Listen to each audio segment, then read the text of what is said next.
and we get finished with these strategies, we won't have to have a second meeting in 2 weeks. So that motivated me to think of maybe we can put some of these strategies together. But before we get into that, have you ever been able to look at the agenda? Anybody? Oh, wait, maybe the video's in the way. I don't know. Oh, I can go to the next slide. I mean, can you hear me? Yeah, can you hear us? Can you hear me? Everybody's muted on the panel. So if you agree to the agenda, can you put your thumb up? 1, 2. All right, where is it? I'm just talking about your real thumb. 1, There 2, you go. 3, Thanks. 4. Me. I think we're all in agreement about the agenda. If anybody has questions or comments, now's the time. Otherwise, I think we consider the agenda passed. The other thing is the notes that came from the last meeting. They were circulated to all of us. Can I hear a motion to accept the draft notes as sent? So moved. Second. Okay, all in favor? Aye. Aye. I think now I can hear you guys. That's great. I can hear you. So everybody can say aye. If you want to say aye. Anybody opposed? Anybody opposed? The ayes have it. Okay, and so we've done the agenda and we've done the notes. Eric, would you like to introduce tonight's discussion? Sure. Thanks, Ann. Same thing as we've done the last 2 meetings. I'm just gonna kind of get right into it. We are the goal is to get through the remaining 12 recommendations tonight so we can avoid having an additional meeting. If we don't need an additional meeting, the next meeting will be February 27th. But I'll talk about that after we get through these 12 or when we wrap up the meeting, one way or the other. But again, tonight's point is really just to get through these 12.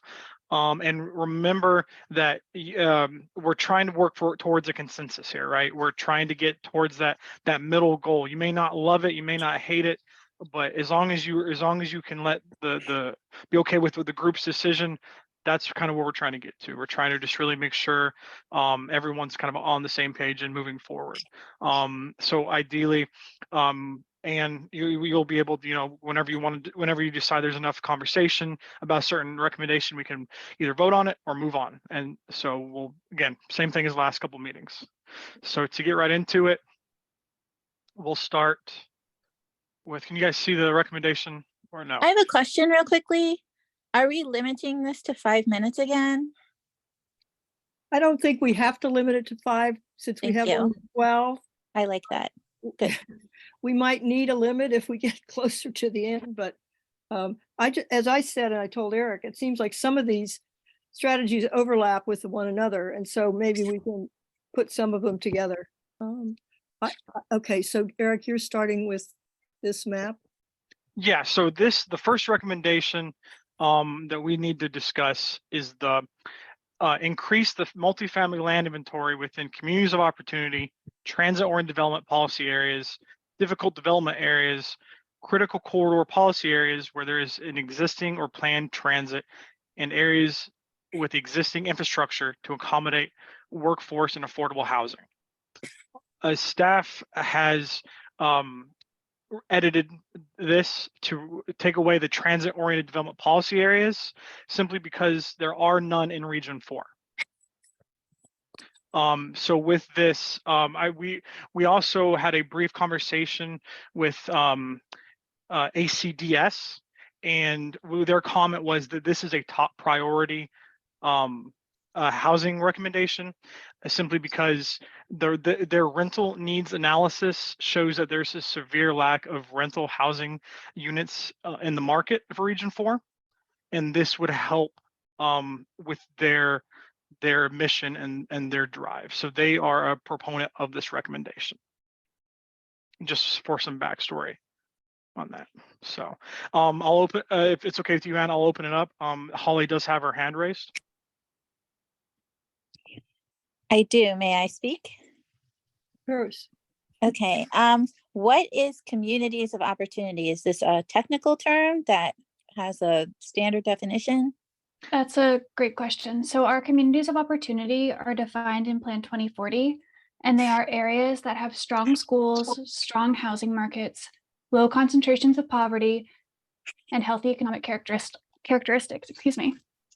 And then also defined in here, we have our difficult development areas. So if you'll remember, we defined that when we first talked about this strategy a while ago. But difficult to develop areas are a HUD classification for census tracts where 50% of the households have incomes below 60% of the area median income. And so these are areas that often have high land and construction costs compared to fair market rents, making it so that the rents are either increased or that there is an unmet need for housing. I'm Steve? sorry, I'm not Sorry. following on the difficult development areas. That it's because the land is expensive, or could you read that one again, please? Yeah, so in that HUD, it's a HUD housing urban development designated area for census tracts where 50% of the households have incomes below 60% of the area median income. So it's a low income census tract essentially. So the cost of developing housing might be out of the means that people who live there currently can afford. And we don't have a map that shows that that exists in our area. Is that how I read this map? I don't currently have a HUD map of the difficult to develop areas. We're just proposing it for, so like we would need to find that for you. But right now we have up the map of our critical corridors. And so those are the areas that are in that purplish shade. And then to the right of the screen, you can see the where the communities of opportunity within the priority funding area are located in Region 4. One thing really quick too is that this was a recommendation that was one person shy of having a consensus from the SurveyMonkey, for whatever that's worth. Steve, I see your hands up. Can you just review again what some of the options would be on how you increase inventory for multifamily housing? Yeah, so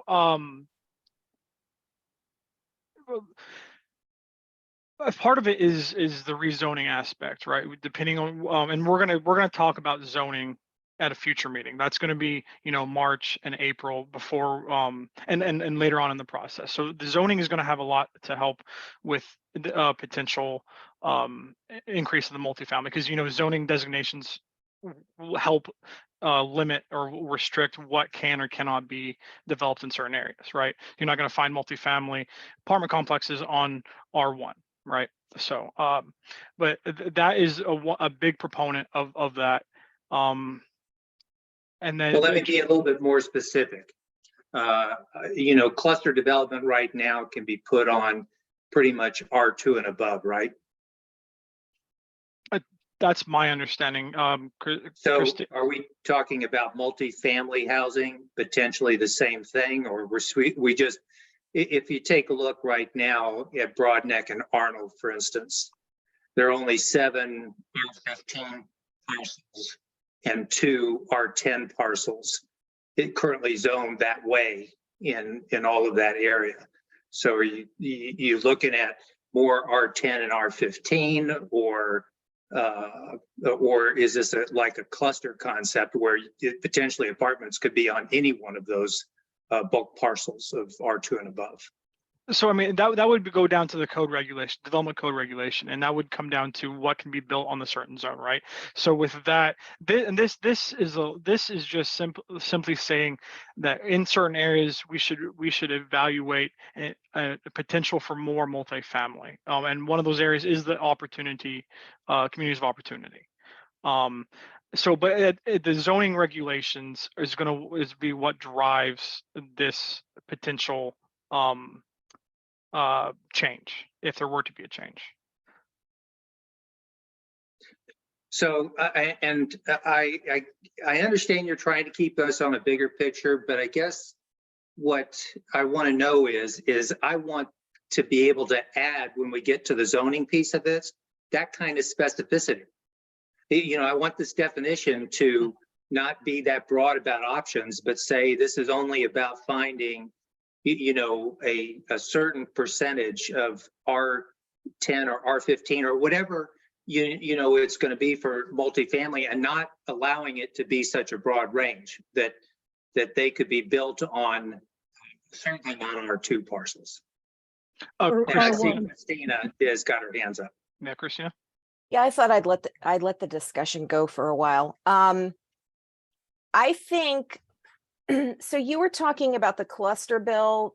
And I don't know all the details of the cluster bill, but I would say that during the comprehensive zoning, you would want to look at which districts allow multifamily, which, remember, multifamily is going to be condominiums or apartments. It's not townhouses.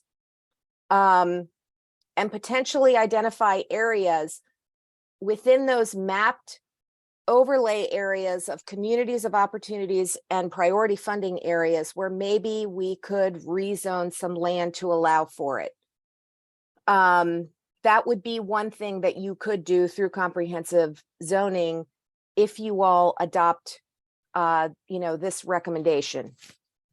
Now, again, comprehensive rezoning, the SAC makes a recommendation. Ultimately, the council is approving both the region plan and the comp zoning. Thanks, Christina. John, your hands up. Yeah, a couple of things, if I can get through them. I don't want to take too much time. You said that the Economic Development Council considered this a pretty high priority. The shortage of affordable housing, right? Workforce housing. Arundel Community Development Services, Right, ACDS. okay. Yeah, development, yeah. Do they have a breakout within Anne Arundel County? In other words, could they do it by zip code, or could they do it by our Region 4, SAC 4, or what? I can reach out to them and see, but when I met with them this past week to kind of go through these recs that we had to talk about, they mentioned that their rental needs analysis, that this area is of a priority to help make things more accessible for a different like the multifamily aspect. So this is something that they're encouraging more of within the Region 4 area, based on what the data they have is. Within Region 4 or within Arundel County? Both, but specifically Region 4. They did say that. So do they have any numbers, or is this just something they're saying? I didn't get into the numbers conversation because we just met kind of briefly, but I can reach back out for sure. Okay, and one other thing probably important to address here at the beginning, and forgive me for my lack of understanding, and based on the email you sent me earlier today about what is the difference between the region plan and Plan 2040? Are we not supposed to be site specific? Or when I read the definition online today, again, it confused me again. So, The difference between the region plan and the Plan 2040? right. Yeah, so the region plans are essentially kind of a more specific area of more specific information of the whole county, right? So the Plan 2040 gave the very broad, or not, they gave the more broad blanket, while the region plans are supposed to drill in and be a little more specific. So that would mean site specific? But yes, potentially, and especially when we get to the zoning conversations, absolutely.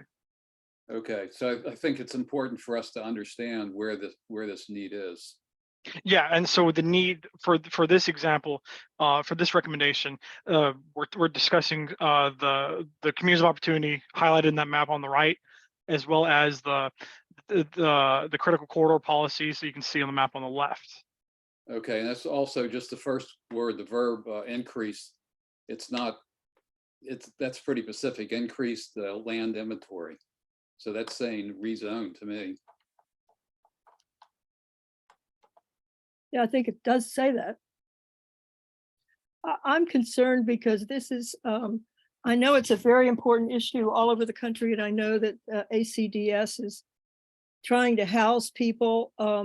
It seems like this is a one-way approach. I just read on Sunday an article in the New York Times It talked about the market for small houses. Apparently millennials and other kids or people don't want to pay the interest rates on big houses. There are still people who do want to, but they had at one of the building shows, they had all these small houses there. And I think some of them could be affordable, even more affordable than at least the affordable housing program. So are we just looking at subsidized housing?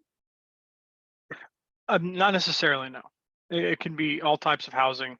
But this, again, this recommendation specifically, and there are other recommendations that have been reviewed by you all and are going to be reviewed tonight that discuss different aspects.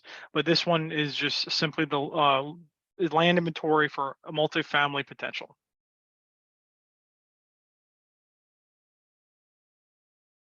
I don't know who came first, if Tom came first or I think Holly was Holly. there. Yeah. Since I've already spoken, I'll wait till everyone who hasn't spoken first should go. Tom, Okay. I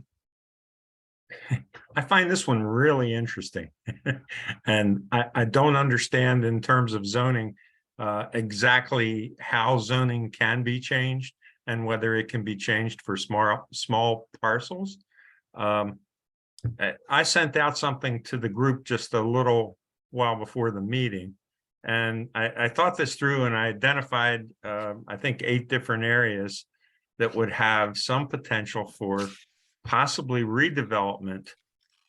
That would include probably apartment or condo style new development.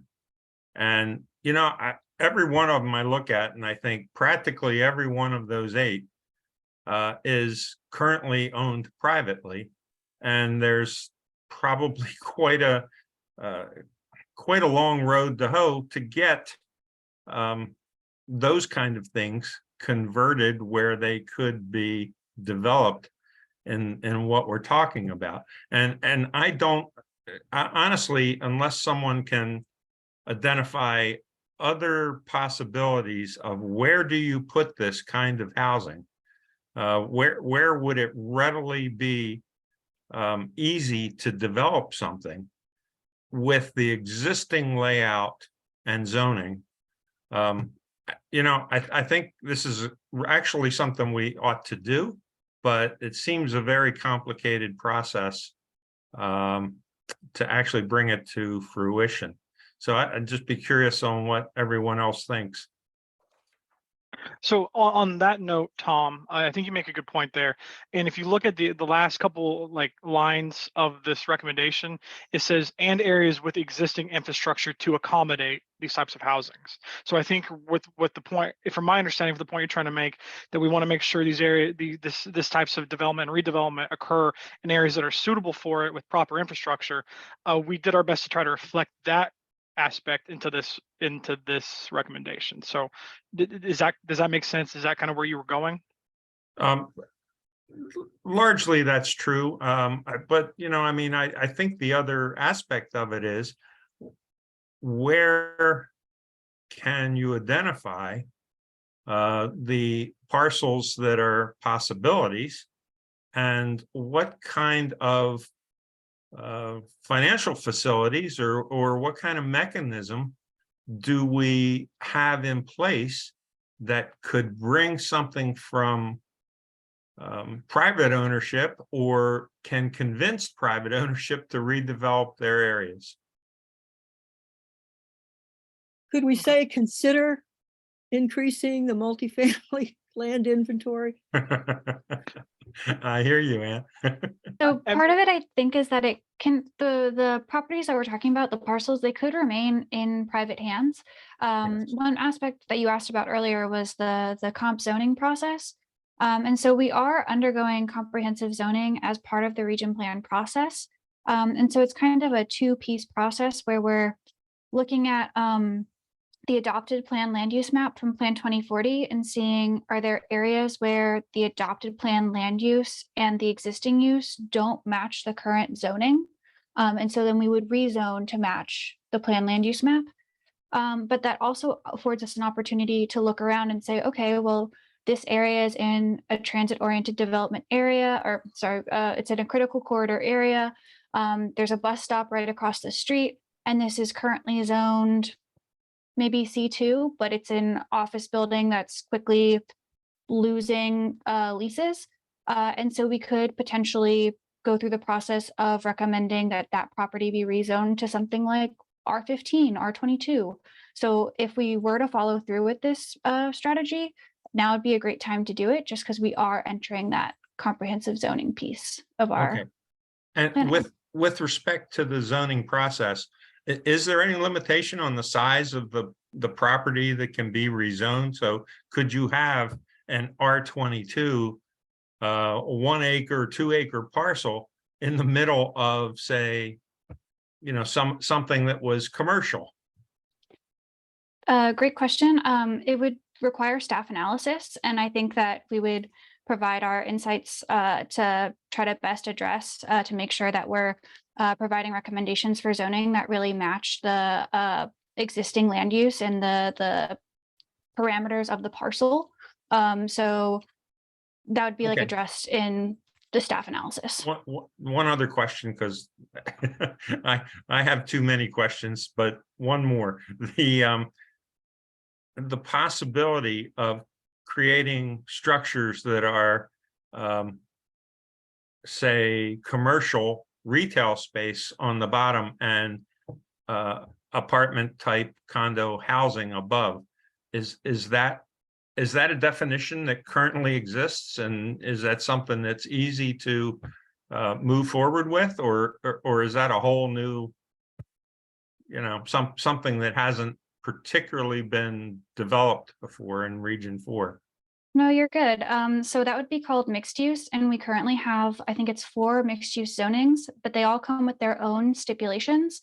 In addition to that, even though something is zoned commercial or residential, there might be some flexibility within the code to permit additional uses. So something that's zoned C3 commercial could be potentially have commercial and maybe residential uses. And so to give it that mixed use feel without exactly using the mixed use zoning. So there are a couple of ways to go about what you're suggesting. And yes, it exists. And we heard Lorenzo present about it back, I think, this summer. And so it's something that we're excited about and excited to see where that could go in our county. The Okay. reason I think it would be nice if we could put consider in there is I would love to see the current land use map under 2040 and look at that with R4. And there's so many questions we've got about it. It just seems to endorse it right now. I don't know how we do that. Melissa, you had your hand up. I think I probably said this before, but I know people are worried about density and, you know, stuffing apartment buildings into neighborhoods, but our housing market is crazy. And I have college age kids who have, you know, friends who are trying to move back to this area. And it's really hard for them to find housing as young, you know, working people. And I just think we need to think about, you know, do we want to have space for young people to come back here to live? There are jobs here, but housing is very difficult for these kids. Well, I think you're right, but I think I'd like to see us be more open to different types of housing, meaning even these small houses, which are pretty affordable. It seems like to me, compared to the affordable housing where you can be 100,000 and qualify for affordable housing, all that red tape really closes everything off to me. So I just don't want to keep going down the sort of the subsidized route. I think we need to do that, but I don't want to turn everything into the same thing. That's kind of what I'm worried about. Well, this isn't just subsidized housing, right? It's like apartments for, you know, younger people or whatever. See, that's what I don't know, because affordable housing is what, there's a category that they have under that ACDS that you can't move there if you make too much money. So that, you know, I don't know that that's subsidized, but it's controlled. and it's not independent living. You know, you're not totally free to go there if you don't make the right amount of money. So I think it's so complicated, Eric. That's why it troubles me that this is not easy. If it were easy, it would have been done a long time ago. So the term workforce and affordable housing, as I think intended in this strategy, is used to describe housing that meets the requirements of the county's workforce housing policy. Right, that's right. You're right. In addition to housing that is income restricted to serve low and very low income households. However, the phrasing of this strategy is to increase the multifamily land inventory. And so that increasing the inventory helps both affordable housing and workforce and affordable housing as defined here, but also just producing multifamily housing in general. I think Christina has her hand up. Oh, you got it. I'm giving you a thumbs up. I don't need to add anything to that. So Anne, Holly and Steve both had their hands up and they both spoke already. But if we add the word consider at the beginning, as noted, and because this conversation will continue during the zoning conversations. I mean, well, this will continue and it'll continue in the next couple strategies. Absolutely. So I think I could live with consider, but I don't want to just look at ACDS. I want to look at these small houses. I want to look at what's happening in other places, not just, these tunnel vision. Well, and go ahead, Jesse. I was going to say for that, I think it's important to remember that right now we're looking at the 12 strategies we have left. But if you recall some of our earlier conversations, we definitely had some in there to consider the missing middle housing, with like the cottage courts and other types of like duplexes. And so right now, while this strategy focuses on the multifamily potentially for workforce and affordable housing, we do have other strategies that are recommending things that you're looking forward to. Okay, I'm glad you reminded me of that. I do remember that, and that having that kind of housing on the table too, rather than just going down the road that most of these are for. I appreciate that. And one other thing too is just when we finish getting through these, staff is going to send out all the recs to you guys, the ones that you guys have discussed in these meetings, as well as the ones that we had consensus to the SurveyMonkey, so you can see everything all in one shot. And then that's going to lead right up to the public review of the draft of these draft strategies. So there's going to be opportunities to continue this conversation throughout as well. So. Should we go to the next strategy because it's very similar and then try to maybe vote on both or take them both up at one time? If we could do that, we'll come back to this. If that's what you'd like to do, we can do that. Yeah. Okay. I'd like to compare the next strategy to this one. I know there's some similarities. So for this strategy, we have review and potentially modify conditions of workforce housing uses that are barriers for workforce housing developers. Consider simplifying provisions for bulk regulations while maintaining criteria for occupant income thresholds and long-term timeframes for eligibility.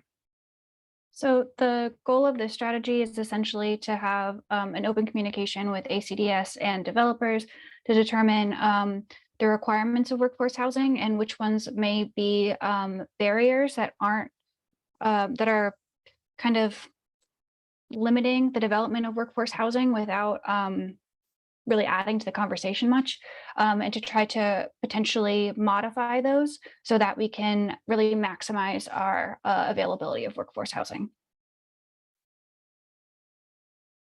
Review and potentially modify. Well, I think that gives us some leeway there, because again, this is really complicated stuff.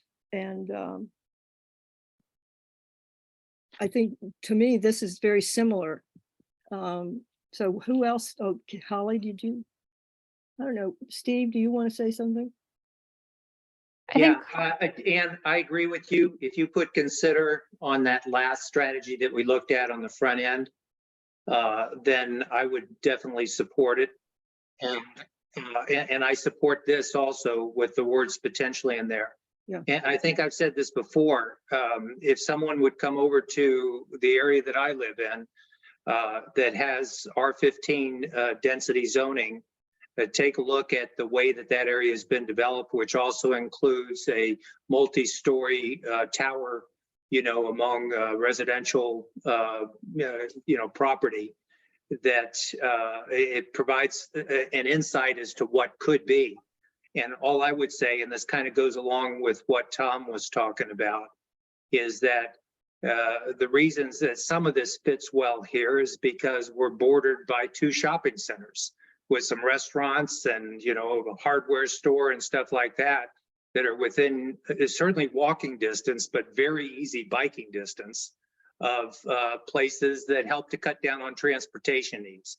So I think that when we start skinning this down to say, where are those areas that potentially could be rezoned, I think you have to put some anchors like that as to make it why you would end up rezoning for higher density. So that's all I wanted to say. Okay, I didn't call on John and Holly. John, do you want to add something else? We're talking about potentially, or talking about the barriers to workforce housing. Workforce housing has been, we need to keep in mind, there's 2 definitions, workforce housing. Probably more than 2. And we can come back to that later on, but the point that I was trying to make here is that the workforce housing and or affordable housing has been done throughout the United States. And if we haven't figured out what the barriers are yet, where are we? I know, you're right, I agree. Okay, Holly, your hand is still up. Yes, so I have quite a few things. First of all, I want to say thank you to Christina for the transparency and letting us know that this multifamily inventory is actually apartments and condos, because I feel like that's a transparency we have not been getting. So thank you for that. And in going with that, I don't think that we have room for apartments and condos in Severna Park. I don't know. I will openly say I do not know much about Arnold or Pasadena. I'm a stay-at-home mom. I really don't go much further away from Severna Park. I only know this. I'm starting to get a little upset with this whole workforce housing, affordable housing thing, like as if Severna Park is exclusive. Like, my husband's a mechanic. I am a stay-at-home mom and I occasionally substitute teach. We are not super rich or anything. We don't have a lot of income, but we're comfortable here in Severna Park. Like, there are affordable housing options for families. It is what is wrong with having a family-oriented area? I mean, we lived in Arnold. We had a little apartment in Arnold when we first got married, and we started making a little bit more, and now we're in Severna Park.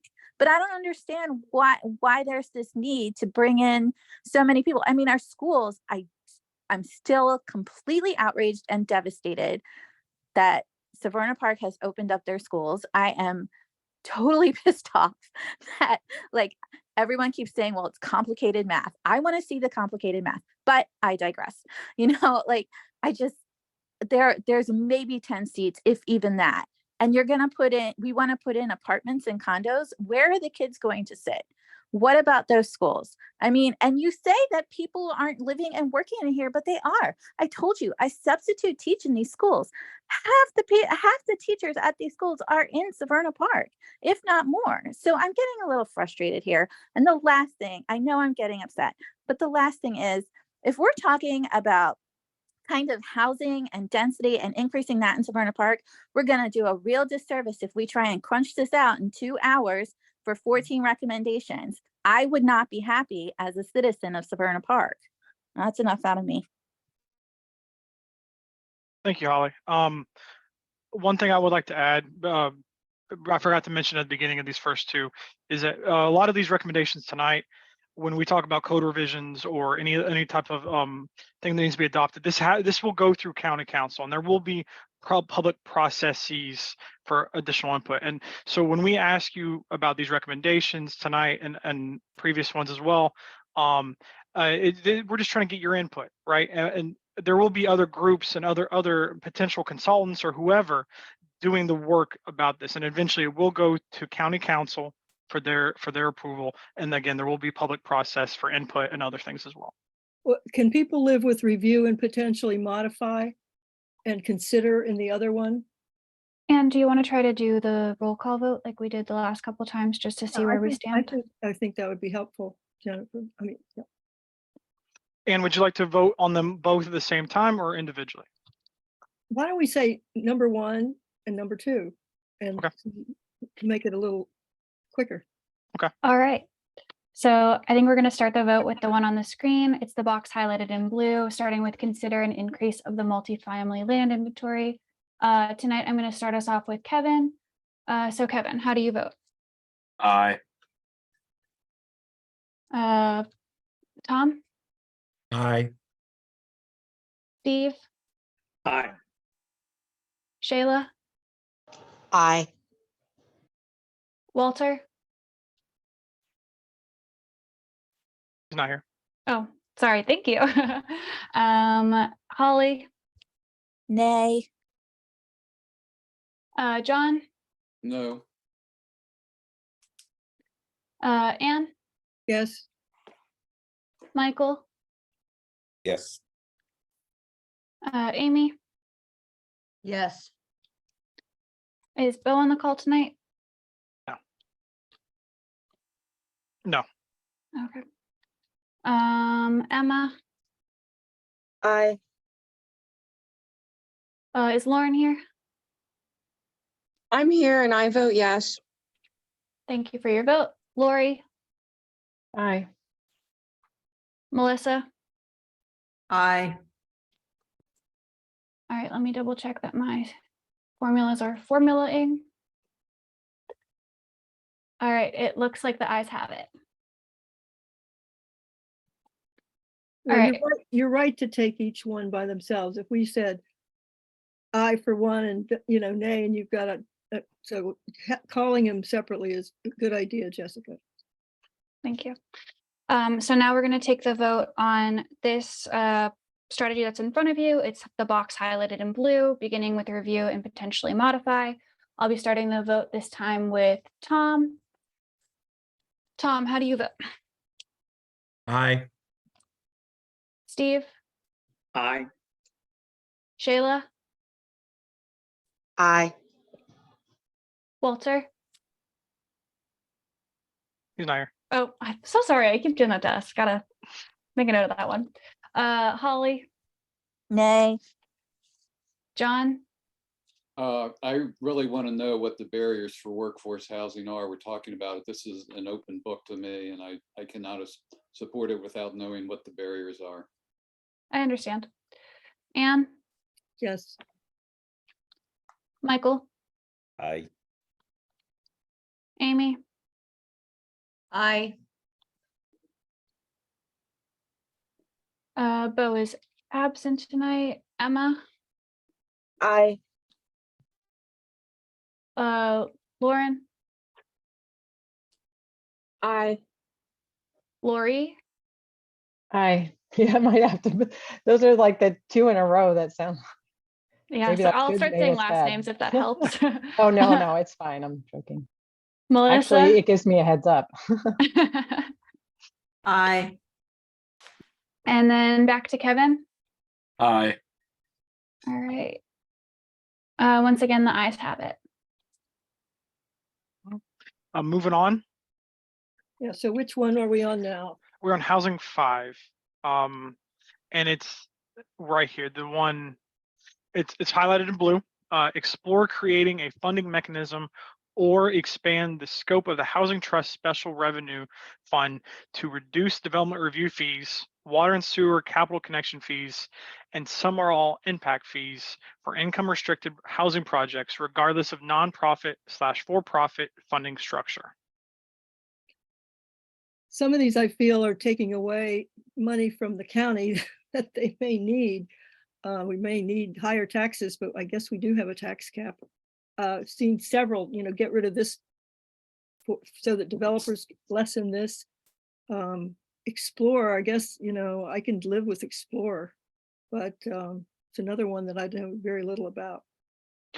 ACDS stated that the development fees, including impact fees and stormwater capital connection fees can be extremely cost prohibitive for all development, but it impacts affordable units in a regressive way since there is generally not a step down based on rent or sales price. Christina? You're muted, by the way. Yeah, I know. It's a lot to have to lower my hand and unmute all at one time.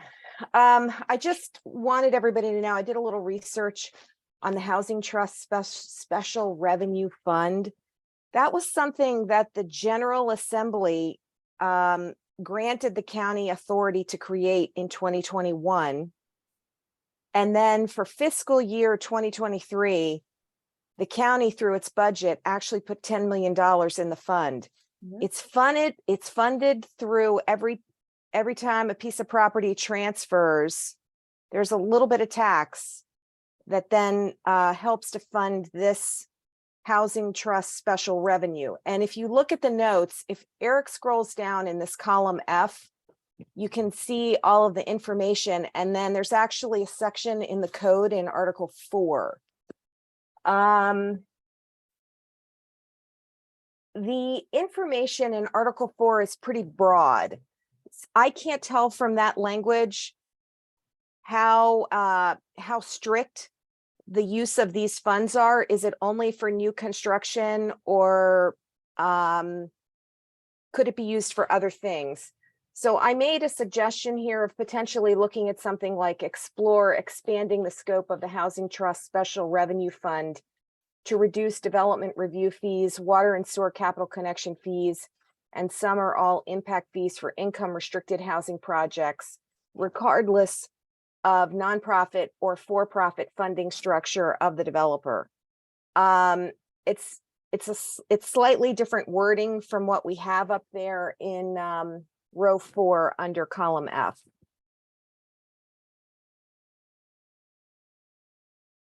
And so I will say, so let's say you have a commercial piece of property.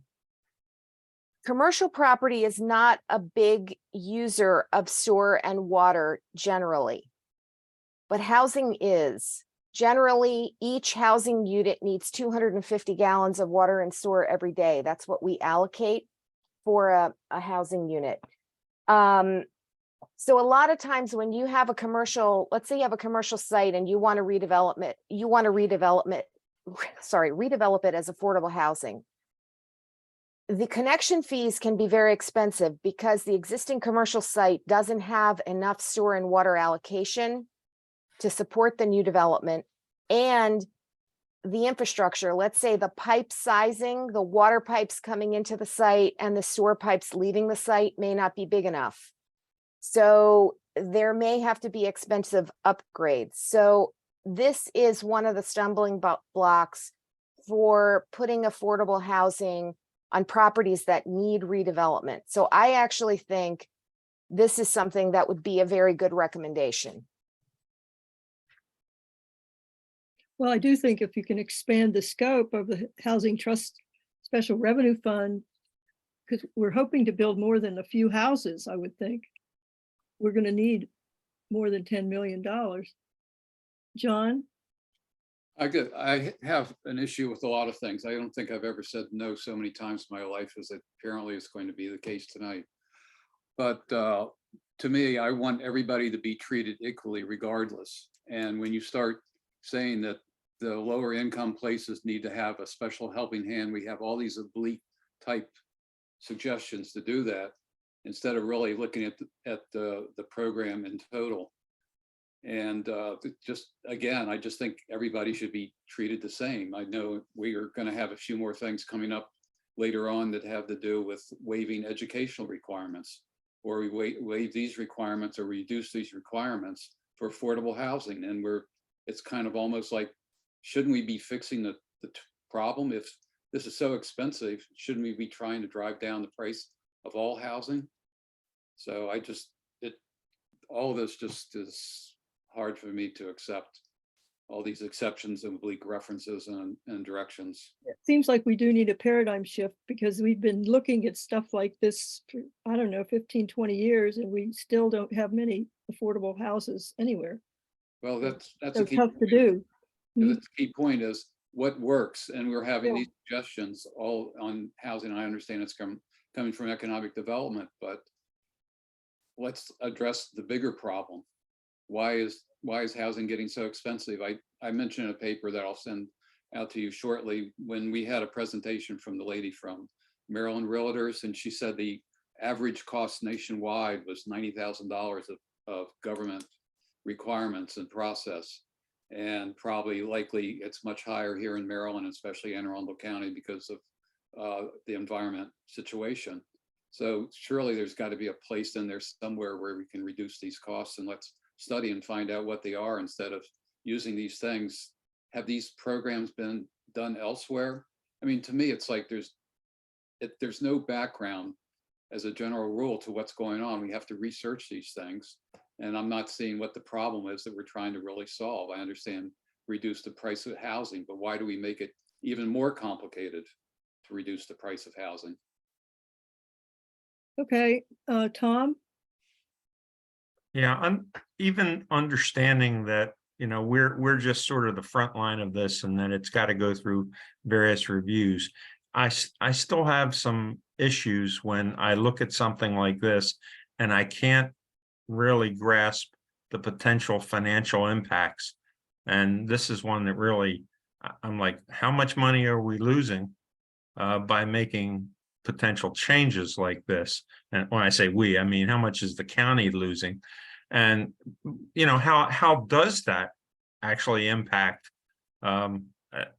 the other elements of needing funding somewhere else? So right now, I just feel a little uncomfortable about that. Steve? Yeah, I'm very much with Tom in the things that he's saying. I need a little bit more detail as well, but at the moment I'm fine with being able to study this, because I am also concerned from that briefing that we had, many meetings ago, where the developer outlined the costs that were associated with fees that ended up getting put into the overall cost of the house. So I think that this is an area worth exploring. I just want to see how much, that this would actually help in reducing the overall costs with some of these suggestions. So I'm fine with right now the language of this current strategy. Just for the good of the group, the presentation that Steve and John are referencing is the presentation from Karen McJunkin from Elm Street Developers back during our housing meeting, I think in June or July. If you want to look at that presentation, it's up on our Region 4 Hub site. Well, I know all developers would like most of this, but I've talked to a lot of developers and they're not interested in the kind of red tape and subsidy. In some ways, they want to build what they've been building.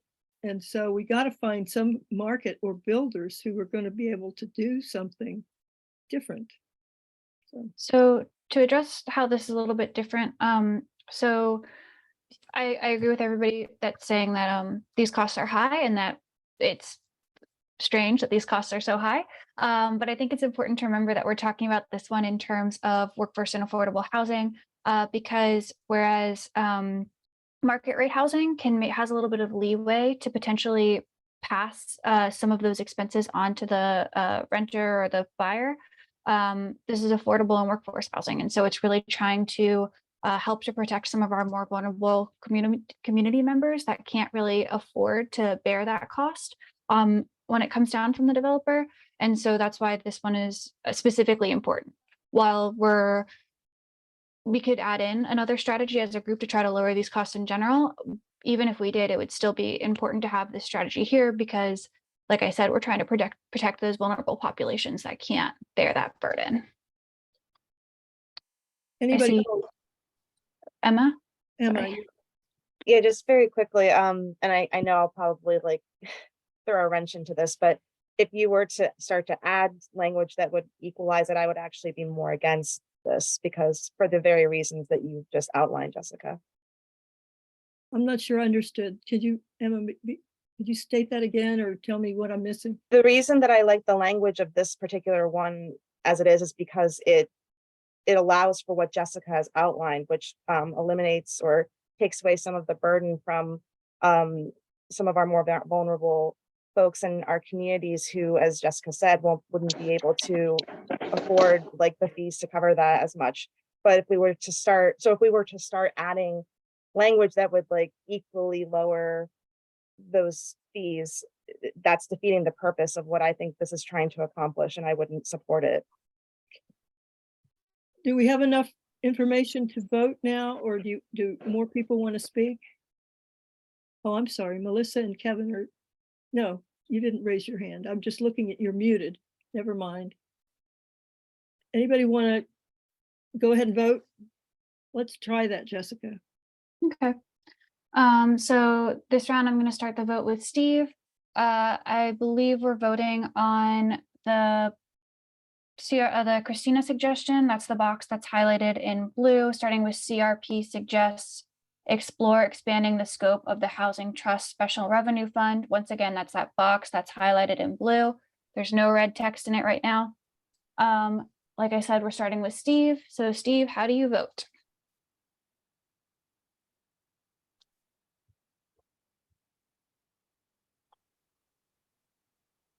Sorry, Steve, if you voted, I didn't hear you. He gave a thumbs up. I'm sorry, you weren't on my screen. Okay. So I've got Steve down as a yes. Just thumbs up for me if that's correct. Good, Yes. Thank you. It's not coming Now through. I can see you. Shayla. Aye. Holly, No. John, No. Anne, Yes, Michael, Yes. Amy, Aye. Emma, Aye. Lauren Burns, Yes. Lori Can, Aye. Melissa Hagan, Aye. Kevin, Aye.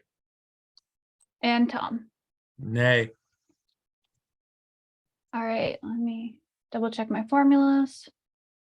All right, it looks like the ayes have it. okay, can we go to the next one? Yeah, so the next one we have is identify if there's a need for independent housing for students within a half-mile of Anne Arundel Community College main campus and satellite locations. This came from, a lot of it came from feedback maps as well as the SAC, some SAC members when we were doing the housing discussion. I know there was a discussion at that table around the community college.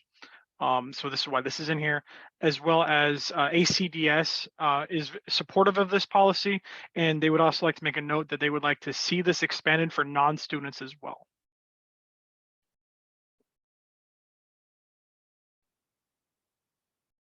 I was thinking they could put some of the housing on their campus, like other colleges have, but I don't know about how many other places they could, who else could be there?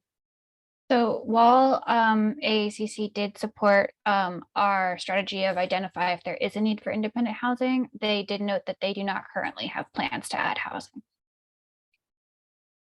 Okay. I see Steve's hand. I still can't. There we go. All right. So I had the exact same question is I think, and I could be wrong, that there's only one other community college in Maryland that has actually got on-campus housing.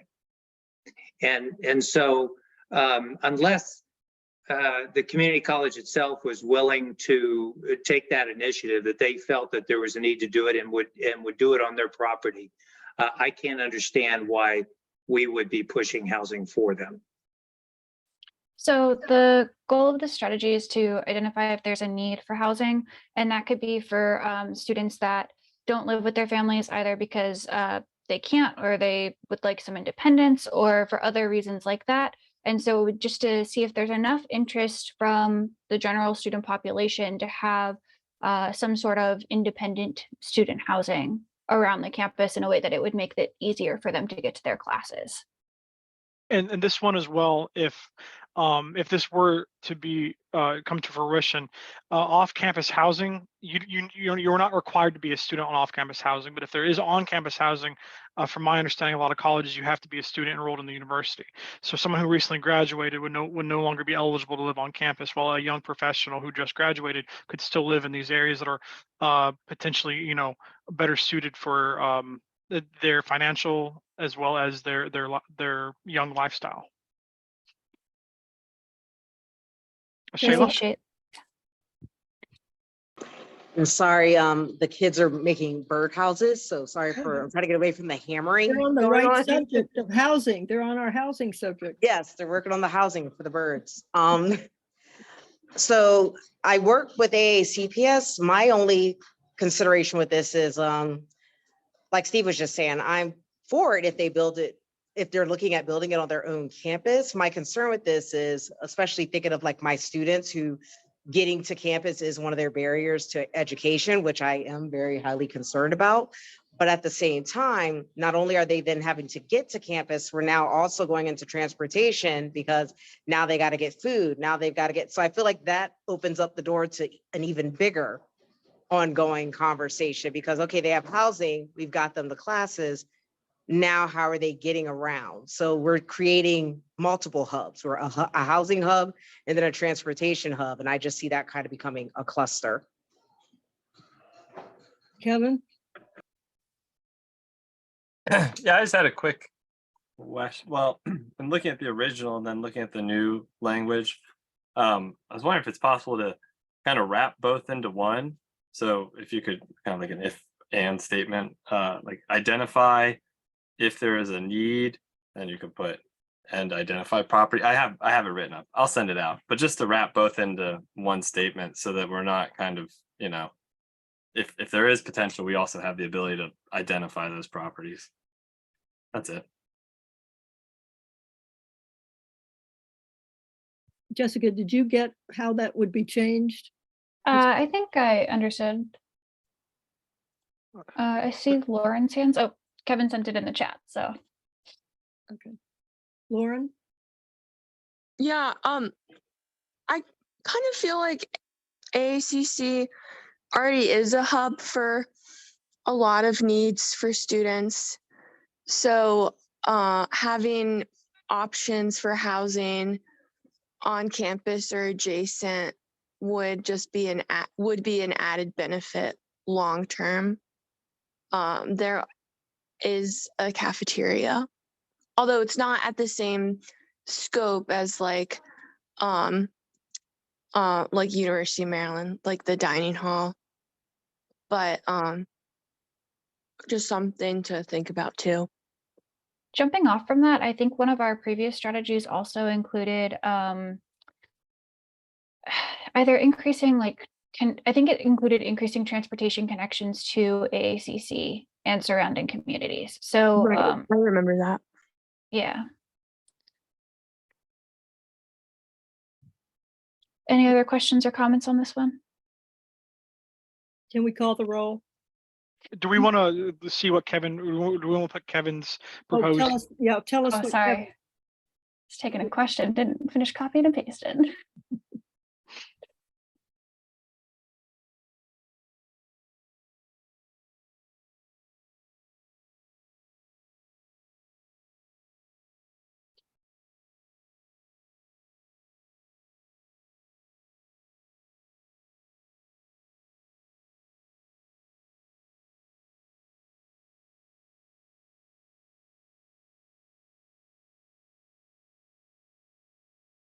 So the proposed language that was just presented is identify if there is a need and potential locations if a need exists, and for independent housing for students within a half mile of Anne Arundel Community College main campus and satellite locations. Lauren, your hand's up. Sorry, I just forgot to lower it. No, that's okay. Amy? Somebody commented about combining the comment next to it about the improved transit locations to the college. And I thought somebody had mentioned about combining that. I kind of like the idea of of, I don't know, personally, I just feel like the community college is kind of like, it's a community college. Well, why would they have housing on there? But if they're gonna have housing, they should have it on their own property and kind of like spearhead that themselves and then look at the community to expand. But I think transportation is more important than housing. So I thought we were talking about mixing them, combining them together. I'm sorry. I thought we already had a transportation piece strategy on the community college. Is that right? That's Yes, correct. Yeah. we have. Okay. We have a strategy on transportation in the community college that states collaborate with Arundel Community College facilities planning to provide adequate bus service between AACC and the rest of the county. So we're protected by that. Amy. Okay, then I'm good. Thank you. Are we ready for a vote? If you can look at the screen, you'll see what Kevin suggested. Potential locations, identify the need and potential locations, and then the other part is the same. Yep. So I'm going to start the vote with Shayla in just a minute, and we're looking at the box that's surrounded in blue. Like Anne just read, identify if there's a need and potential locations if a need exists. So Shayla, how do you vote? Nay. Holly.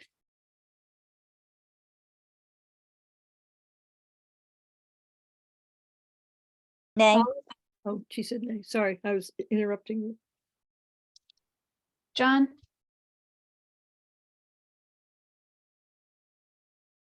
You're muted, John. Thumbs up. No, okay. What did John have? What did he say? Yes. Okay. So recorded. Anne. Yes. Michael. Yes. Amy. Yes. Emma. Yes. Lauren Burns. Yes. Lori Can. Yes. Melissa. Yes. Kevin. Yes. Tom. Aye. Steve. No. No. All right, so recorded. And the ayes have it. Okay. So how many have we done? We've done 4. Is this the 4th one we've done? Yeah, we've completed 4. Okay, we've completed 4 in about 1 hour. And so I think somehow we need to, if we could, speed it up a little bit. I think a lot of these comments are very good, and I think make me feel that consider and explore are good words, because we don't know the answers to these things. And we want somebody who does explore and consider. So the next one is? Yeah, the next one is explore implementing a faster, more streamlined development review process for affordable housing projects. Study examples from other localities, such as the Montgomery County Green Tape Program.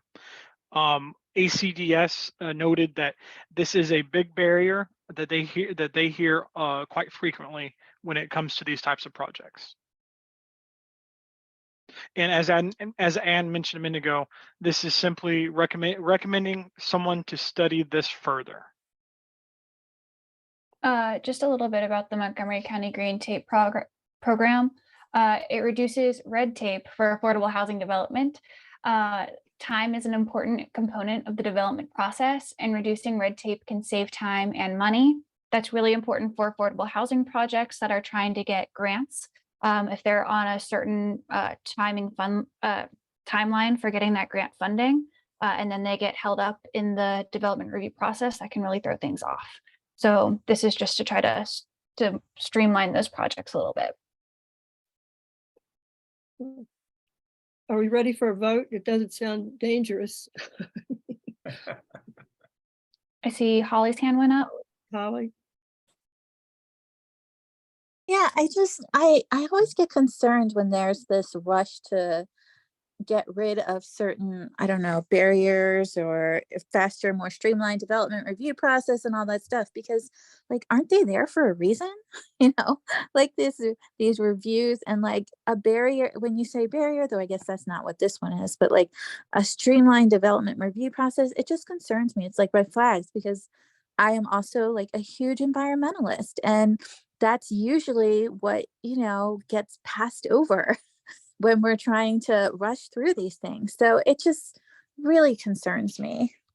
Well, I think we all need to pay attention to any, if this passes, what the streamlining would be.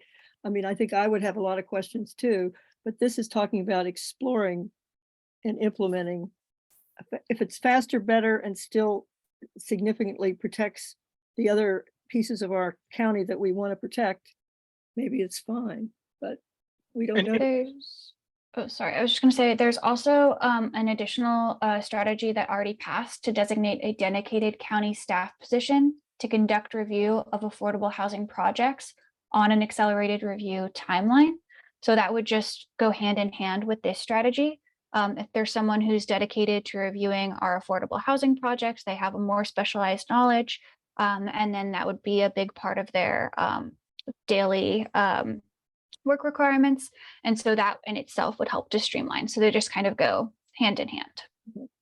Thank you, Jessica. Ready for the vote? I think John's hand is up right before we do that. I've already said it, but just a reminder, I think that we ought to treat everybody the same. If there are, as Holly is suggesting, if there are issues that are preventing a faster, streamlined development process, why aren't we applying that to all development? It just seems like, why are we just trying to help lower income people when we can help everybody? I guess I'm not going to recall the statistics properly, but something like it used to be when I was getting my first house, the rule of thumb was less than 25% of your income for housing. Now it's up to like 30, 35 to 40%. So I think housing prices are a significant issue, and we ought to be looking at the entire process for all levels of income. That's it. Jessica, can you call the roll, please? Yes. This round, I'm going to start with Holly, and we're looking at the language that's highlighted in the red box. Explore implementing a faster, more streamlined development review process. So Holly, how do you vote? Nay. John? Hey, Anne? Yes. Michael? Yes. Amy? Aye. Emma? Aye. Lauren Burns? Yes. Lori Can? Yes. Melissa? Yes. Kevin? Yes. Tom? Nay. Steve? Aye. I heard aye. Is that correct, Steve? Yes. Yes. Noted. Shayla?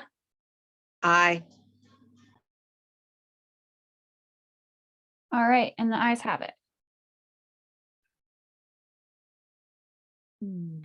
The next one we have is determine if an update to county code is necessary to allow affordable general occupancy and senior housing on the same parcel instead of requiring subdivision.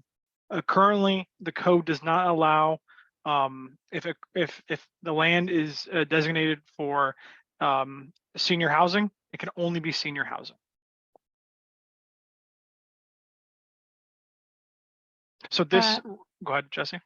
I was going to say, you can see in the cell highlighted in purple that Christina provided us an updated suggestion for language, that this is restricted in the county code per section 17-7-501D. And so this would remove we could update our strategy to let's remove that prohibition so that we can allow general occupancy and senior affordable housing on the same, general occupancy affordable housing and senior affordable housing on the same parcel. I see Shayla Sand, or sorry, Holly Sand. Yeah, I've always liked the senior housing, and I think it makes sense because it doesn't impact schools since they're older, hopefully, and don't have those. That's why I think it would be a real mistake to try and allow anyone on there because then the schools get built up. Like these parcels, I'm okay with senior housing, but when it starts bringing in density of families to overcrowd schools, that's when I get really concerned. And I mean, it's okay to build on this certain one because it's not going to bring in like just this one particular land, has a certain designation for a reason. And especially if it's going to change, I don't know if it's something that would apply to present designations or future designations, but especially if it's going to change some that are already presently designated as just senior, it concerns me so much. So when the code is updated, as you've heard us say a dozen times throughout these conversations, the code would be passed by county council, but just to add to that, it could have grandfathering language that existing senior affordable housing wouldn't be updated. That's something that could be included in there if county council so sees. And also for your note about the schools testing, they would then probably be required to go through APF testing to determine if there are open seats. And in addition to that, I think our analysis has shown that a lot of the multifamily land inventory in the county doesn't add as much to schools as housing turnover in our suburban developments. Yeah, I think we heard that in some of the presentations, didn't we? I know I've heard that several times. Any more questions, Holly? Or is that you have any other question, Holly? No, there's Steve.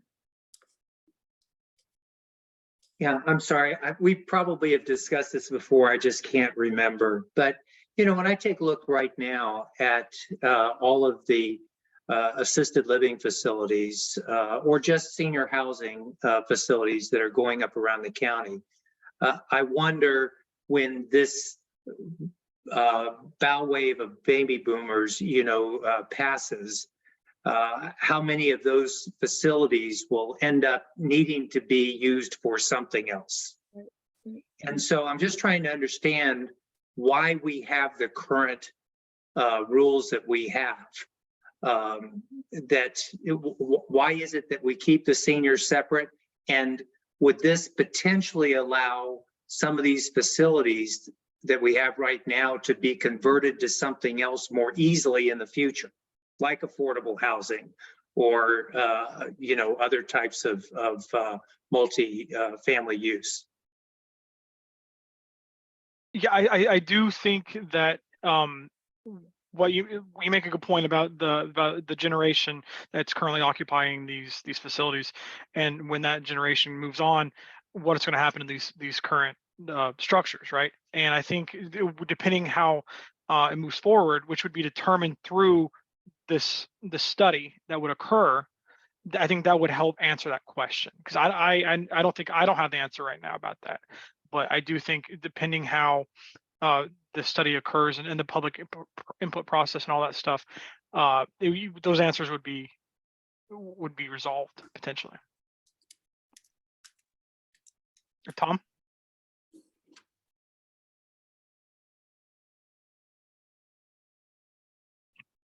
Sorry. Am I jumping in front of John there? Or John, yeah, your hand is, or no. Yeah, I'll get it. All right, well, I'm curious if anyone knows how old is the regulation or whatever it is on the books that actually separates these things, and is there anything in that code that tells us why it was done this way in the first place? I wasn't working at the county when it went in, but I can tell you that I know that a lot of our demographics forecasts show that we have an increasing population of senior citizens. And so I think part of the reason why a lot of people look forward to the age-restricted communities is because they do support those populations. So that's one aspect of it that I can provide. They don't want their kids moving in with them, right? Okay. And that's all the hands we have. Can we go ahead and vote? Would you like to vote on the Christina highlighted in purple or the one highlighted in blue? I would like to determine if an update to the code is necessary. So I like the one in blue. But I don't know what other people think. Well, and if you'd like, if we could vote on that one first and then pending the outcome of that, vote on the second if you'd like. Okay. All right.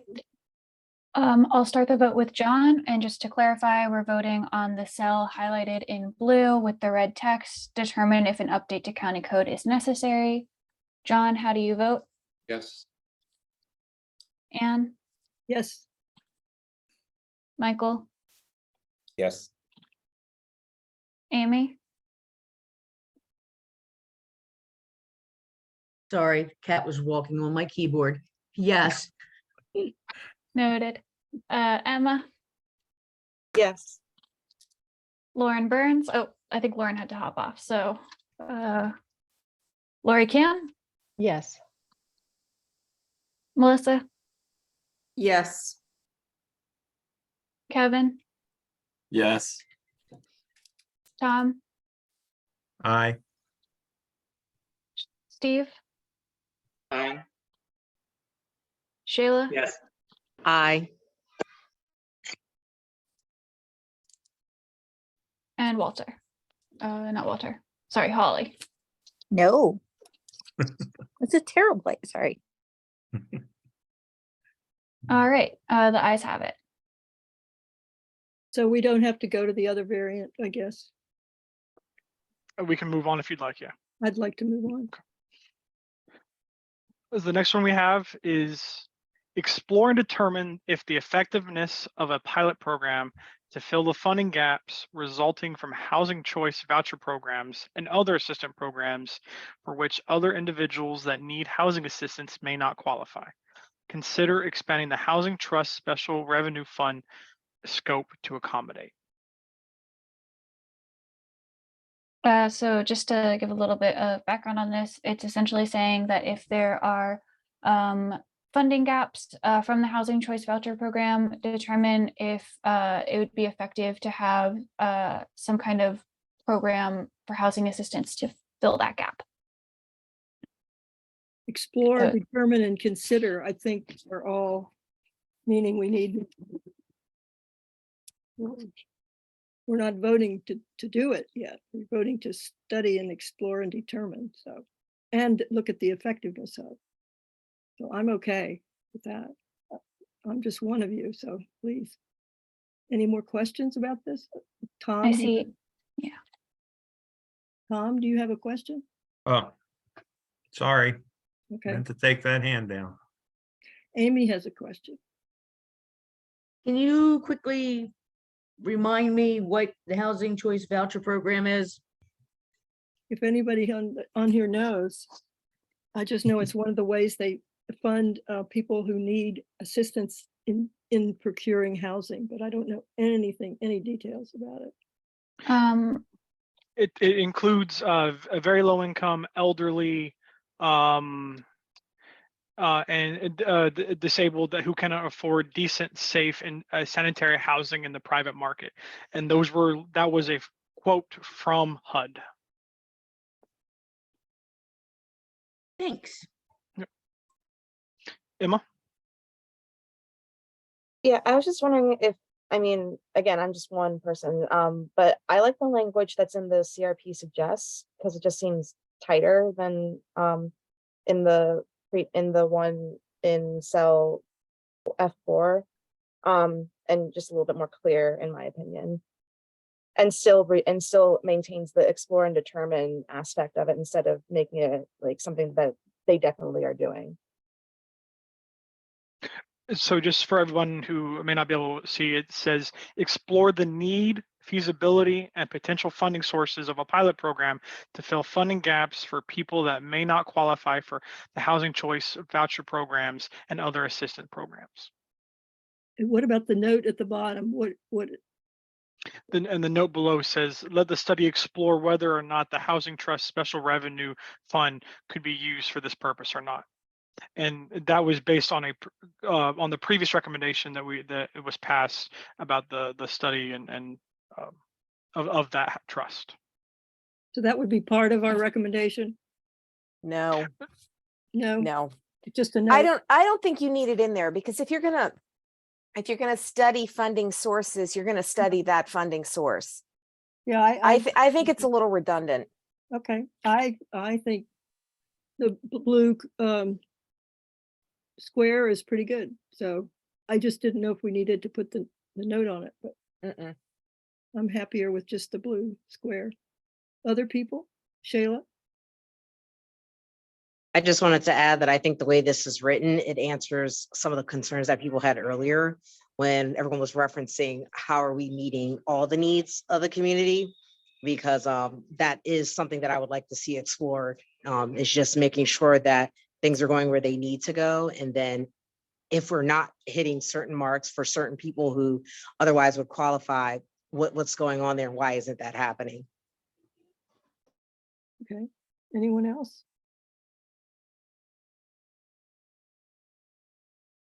Someone had a hand. Oh, Holly. Holly? Yeah, I'm more comfortable with the explore and determine if the effectiveness of a pilot program. I like that language because I like the if there. I like that it's open, that we're really gonna look and explore to see if this is gonna work. The explore the need to me just says like, okay, we're doing this, there's a need, all this stuff, versus explore and determine if to me is a little less like, we're gonna do this, we're gonna look at, I'm more comfortable with the other language, but I'm still considering it.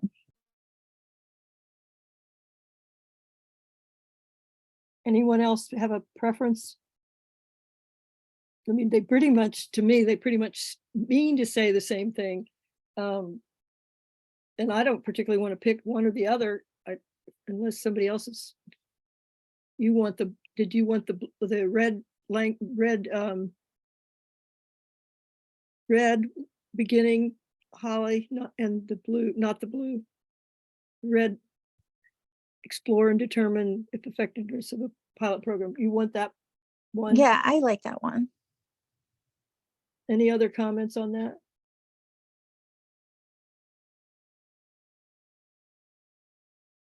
Well, I'm sort of starting to lose it a little bit. I'm getting a little tired, I think. I don't know whether we should vote on one or the other, or how, any suggestions from the rest of you, how we should do this? To We me, can it always doesn't matter. we can always vote for one and then try the other, depending on how the first vote goes. Anyone want to make a motion on which one to start with? Could we start with the red one? Why not? Why not? So let's do that, Jessica. We have to pick one, not both, like I thought at one time we could do. All right, so I'm going to start the vote with Anne in just a minute. We're going to vote on the cell that's highlighted in red that begins with the red text, explore and determine if the effectiveness of a pilot program. Anne, how do you vote? I vote yes for that one. Michael? Yes. Amy? Thought we were taking the last sentence out. We're taking the note out on the bottom. Of the blue. No. No, The last sentence, consider expanding the Housing Trust Special Revenue Fund scope to accommodate, because I thought that was redundant. I recommended taking that out with what I reworded. You're not voting on what I reworded, so you're voting on the first one.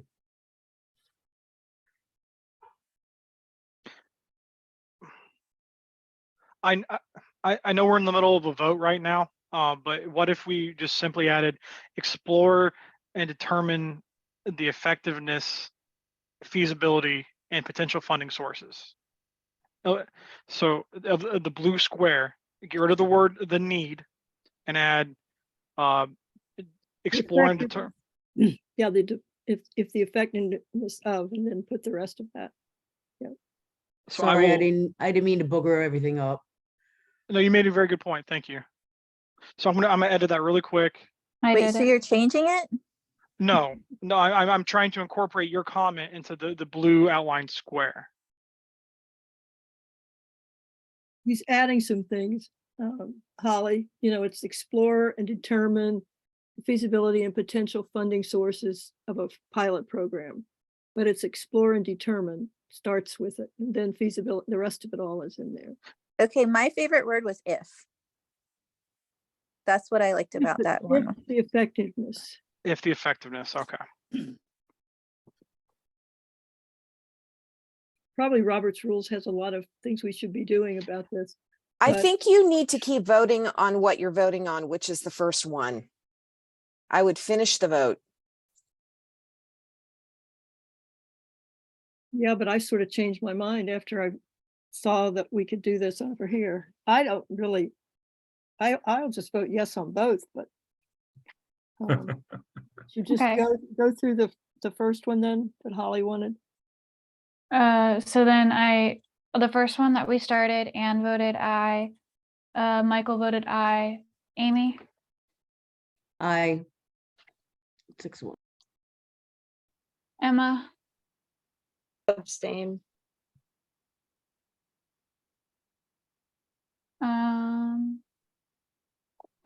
Lauren Burns had to leave early. Lori Cam? Yes. Melissa? Aye. Kevin? Aye. Tom? Aye. Steve? Aye. You got caught off there a little bit. I heard aye. Aye. Gotcha. On the record. Shayla? Aye. Holly? Aye. And John? I'm going to vote for the Christina's version. Are you abstaining or voting no on this version? Abstaining.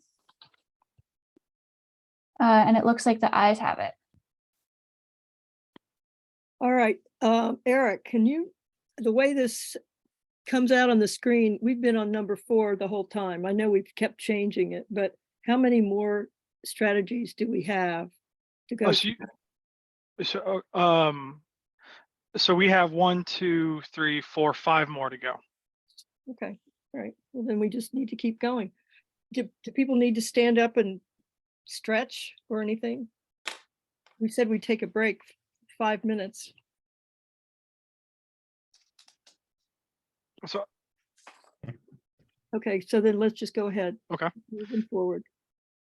So the next one we have is continue to support and expand tenant-based rental assistance programs that complement existing housing choice vouchers. I don't understand how this has anything to do with zoning or, or land use or, so.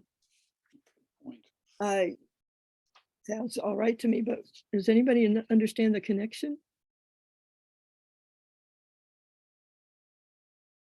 This was just the expansion of housing opportunities to potentially provide more equitable access to housing types. Okay. Questions? I mean, it sounds, you could only expand it if there were a way to expand it. It's doesn't seem too difficult, but what do you all think? Holly? I would prefer to explore instead of definitively continue and expand. I like the language of explore. explore the support and expansion, wait a minute. The support, existing support and suspension. So, Tenant-based rental. How would you word it? exploring the continuation of tenant, or maybe, yeah, something exploring the continuation and expansion of tenant. I don't know. I don't like continue and expand. I'd like kind of this extra layer of, let's see if we actually really need it type of thing. And I feel like when we put that language in there, it adds an extra layer of like, we're really going to look into this. What about continue to support and potentially expand, or something along those lines? Or maybe just potentially expand or explore the possibility of expanding. Okay. Explore the continued support and possibility of expansion. Is that what you were trying to put in there, Holly? Can you repeat what you just said? Continue to support and potentially explore tenant-based rental assisted programs that complement existing housing choice vouchers. I don't know. I'm okay with potentially. Yeah, that one I like. That one I like right there. Comment? Sorry, I was in the middle of rewording it. I think this one flows a little bit better while still getting the je ne sais quoi across. So the explore the continued support of and potential expansion of tenant-based rental assistance programs. Very good. I think that's very good, Jessica. Okay, can we have another vote? While we're still alive here and breathing and not falling off our chairs. All right, we're going to start with Michael this time. We're looking at the cell that's highlighted with the blue box with the red text, explore the continued support of and potential expansion of, sorry, I forgot a word in there, tenant-based rental. Yeah, I'll get that later. So starting with Michael. Jessica, can I just suggest that you take out of? Would that make it clear? That would, thank you. Sorry, I was going to try to do it on the fly and then I was like, ooh, I'm holding everybody up on our vote. So back to Michael. Still voting aye? Yes. Thank you. Noted. Amy. Aye. Emma. Aye. Lori Cam. Aye. Melissa. Aye. Kevin. Aye. Tom. Aye. Steve. It kind of got cut off in the middle there. Can you repeat that for me? And I think what's happening is I just have a little bit of lag in my system. So I'm sorry. No worries. I recorded that as an aye. Yes. Thank you. Shayla. Aye. Holly. Aye. John. You're muted, John. Sorry, my bad. I'm voting aye, but with a qualifier, I don't know how it relates to Region 4, what makes it unique, how does it relate to zoning and land use, and I just don't know anything about the program at all. Noted. Thank you. Anne. Aye. The ayes have it. Okay, I appreciate everybody hanging in here because, you know, I know this is not your favorite, or maybe it's not your favorite thing to do on the Monday night. So we go to the next one. So the next one is again, study the feasibility of county code changes to promote construction of more affordable housing units. Such changes may include, and then there's a list A through E.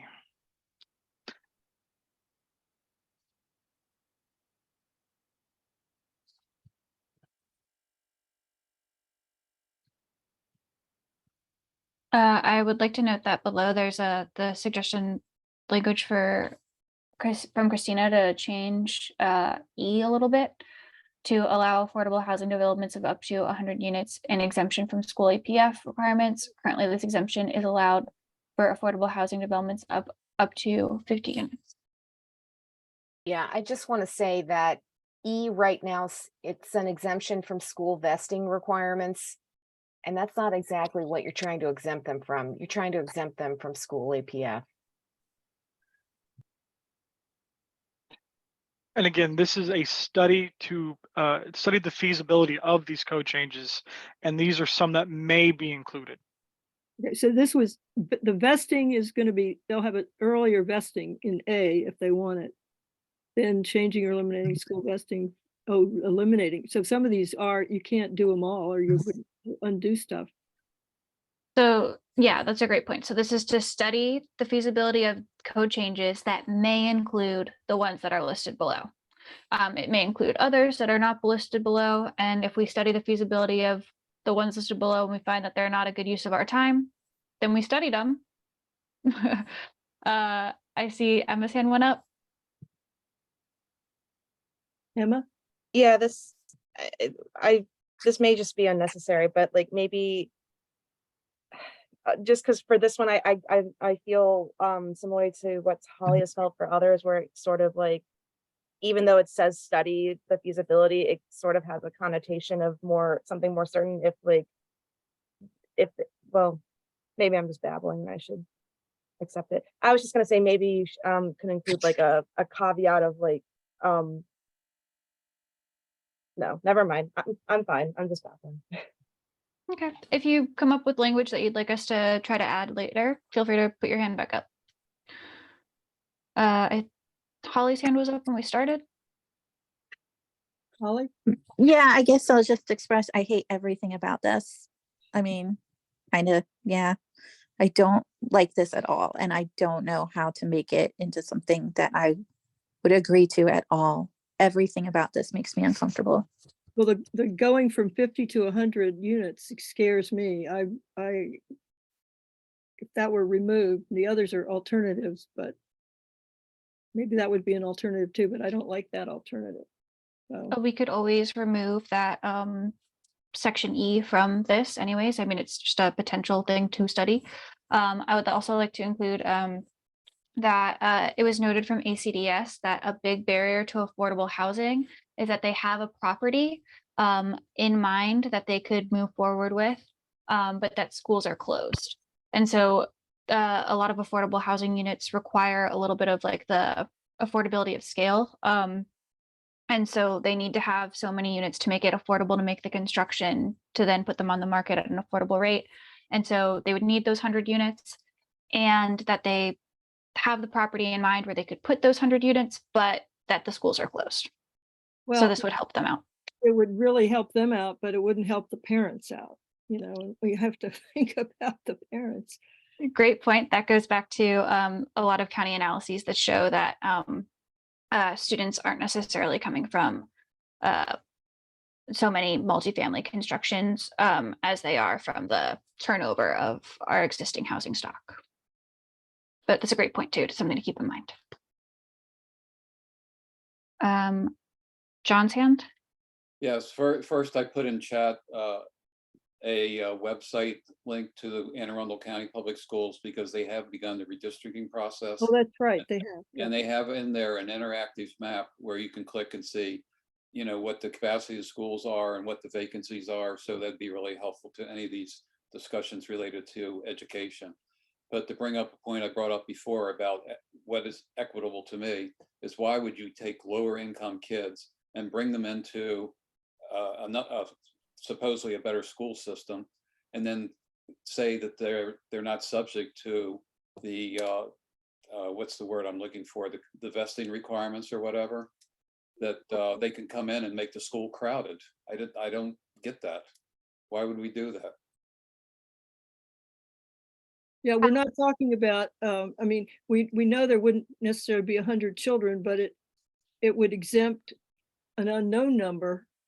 If it's closed, that's, you know, that's kind of a problem to me. Yeah, but again, you're talking about bringing kids into it's okay for the lower income kids to go from one area where it's crowded school to another area and make the school system crowded? I think you and I agree about that, John. How would we feel if we removed section E that has that potential stipulation in it? Is that a move we want to make?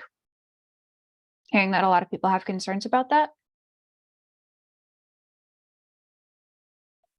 I mean, I want to get rid of all of it. So yeah, E is a start.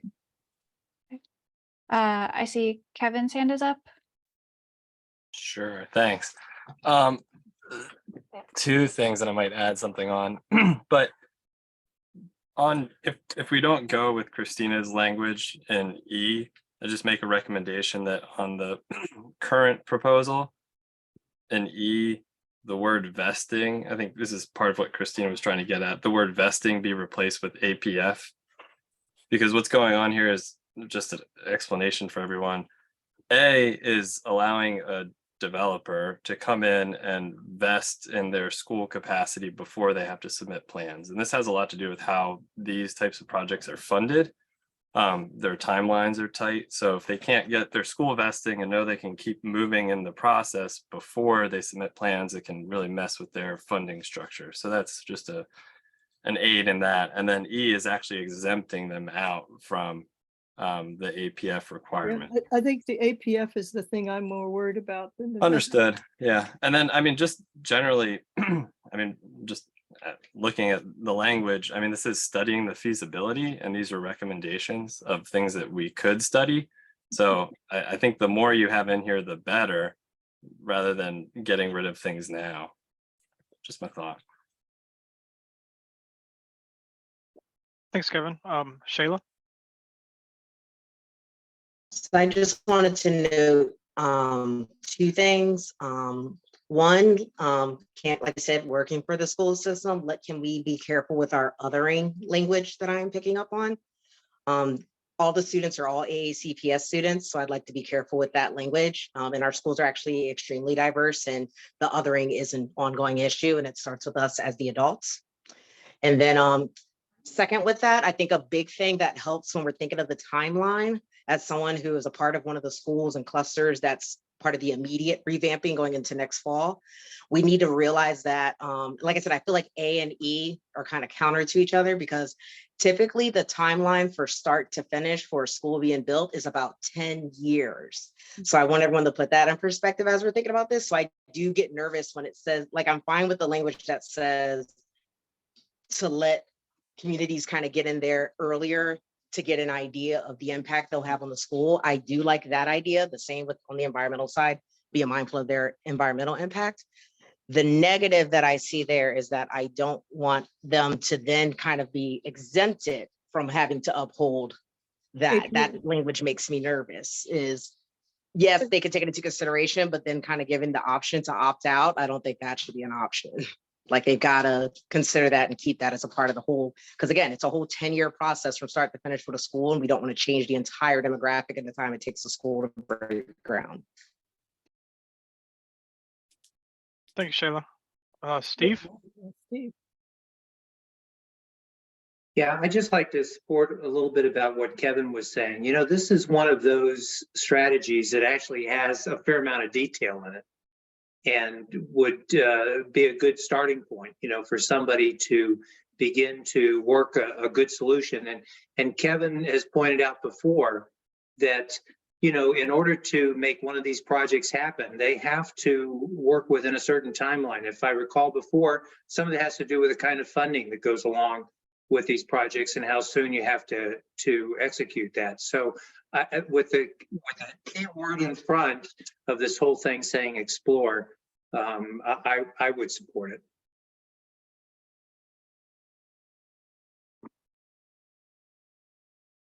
Anyone else?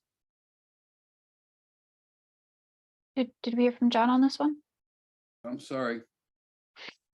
No, you're good. I just everybody's been talking tonight. I don't remember if you got a chance to say your piece on this one.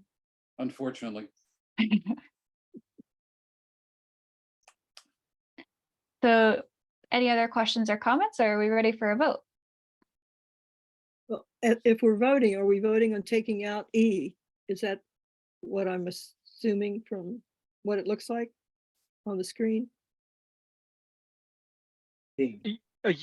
Yes, unless there is a someone who wants to keep E in.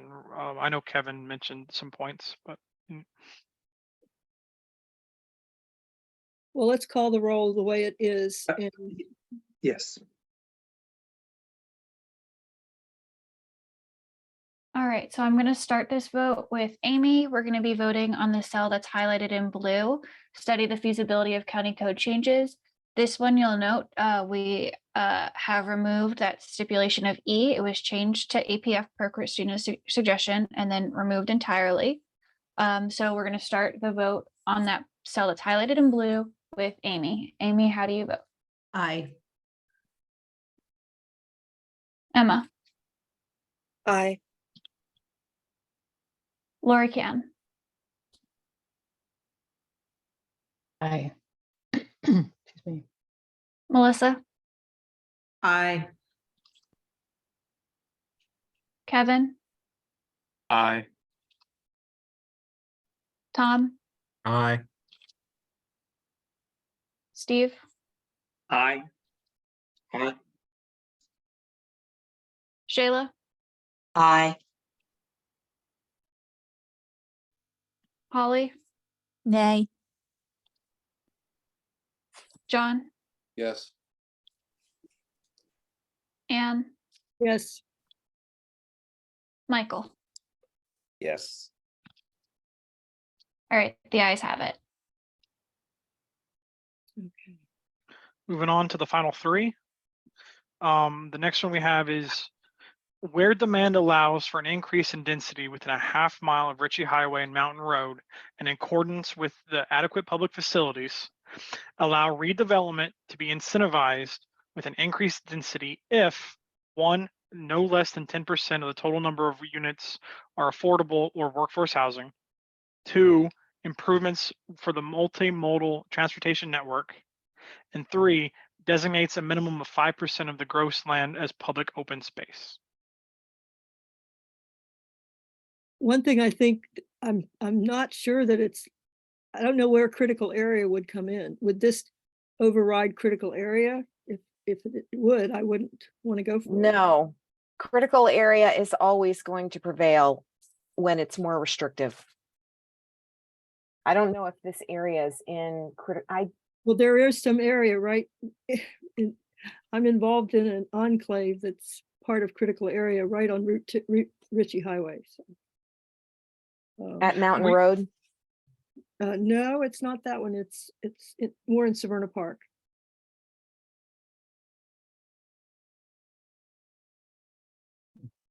Holly, your hand is up. Holly? Okay, yeah, I wasn't sure whether I was on mute or not. I was. I have a question about this 5% of the gross land is public open space. And I'm sorry, I don't know what public open space is, but it sounds like something I might like. I think you would. I think you would. Well, I like taking out development because we were talking about redevelopment, right? On that, in that area. Correct. Christina, that's right. Yeah, so a public open space would essentially be like a park, or just like a potentially like a gathering space or something along those lines. For the public, for the public, yes, everyone, correct. every human, every type of human. So I do love that. What is happening with that public open space in this idea? Is it being taken away? No, the whoever's redeveloping this property or a part or whatever, they would be designating at least 5% of open space for everybody. So 5% of the total land area would become a public park or open space area for everybody. Interesting.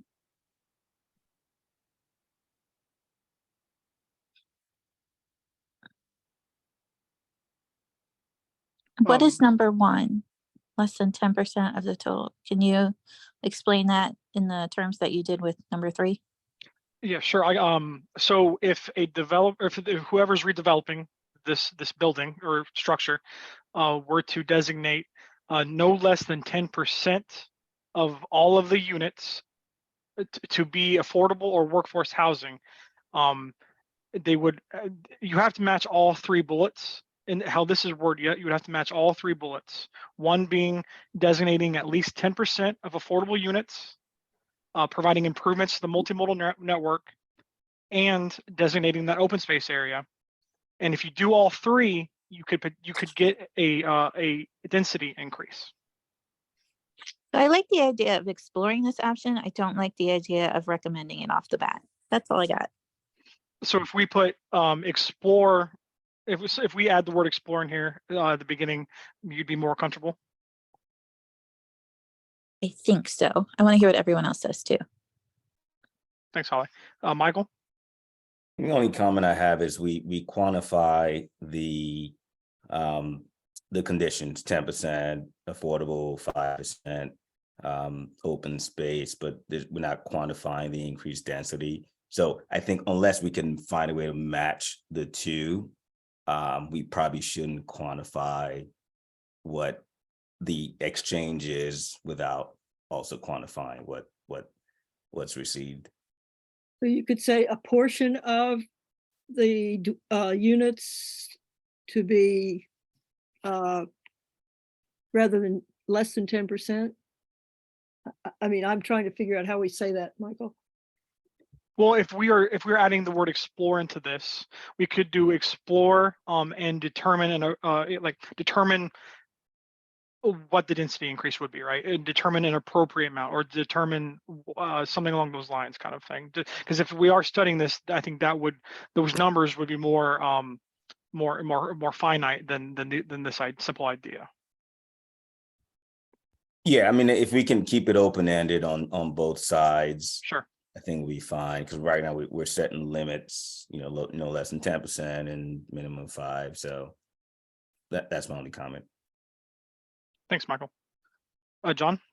Yeah, as we touched on briefly one time before, in the Plan 2040 actually says not to try and concentrate lower income housing in the same place. If you look at Pasadena, the Mountain Road corridor, the Fort Smallwood corridor, those are what is the commercial revitalization areas or whatever. And the housing in Pasadena is like a third to less than or a half of what it is in Arnold and Severna Park. So I just wonder why they left out the corridors of Benfield Boulevard and College Parkway. Well, if we are adding explore and other qualifiers, we can add other specific thoroughfares, corridors, and also state and similar areas if you'd like. If we're going to mention Ritchie, excuse me, if we're going to mention Ritchie and Mountain, I'd like to see the other corridors in Region 4 mentioned as well. Sure. I heard Ritchie Highway, Mountain Road, Benfield Boulevard, College Parkway, and was there one other? Did I add in one that I wasn't supposed to? Fort Smallwood. Fort Smallwood, thank you. Well, I wasn't suggesting Fort Smallwood. So no Fort Smallwood in there?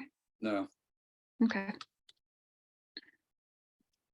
Mountain Road is there. It needs a lot of revitalization, more so I think than Fort Smallwood at this point. I just wanted to make sure that we got all the Region 4 corridors, that were outside of Pasadena. Is College Parkway one of the region corridors? Because I know there's some disagreement in our area about what the use of College Parkway should be in the future. So I don't know. Is it one of the designated corridors in the plan? Anybody know? And which plan are you referring to? 2040. 2040? Mm-hmm. It is. Do they designate specific corridors in 2040? It's not a critical corridor. It's also not a transit-oriented development policy area.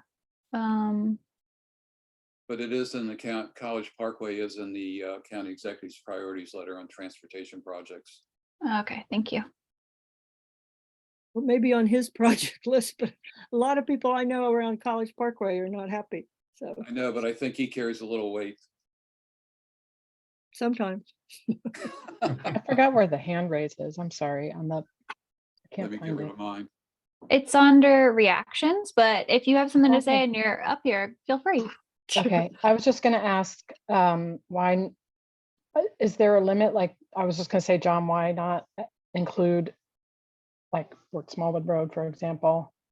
Because of Plan 2040 says not to concentrate lower income housing in the same area.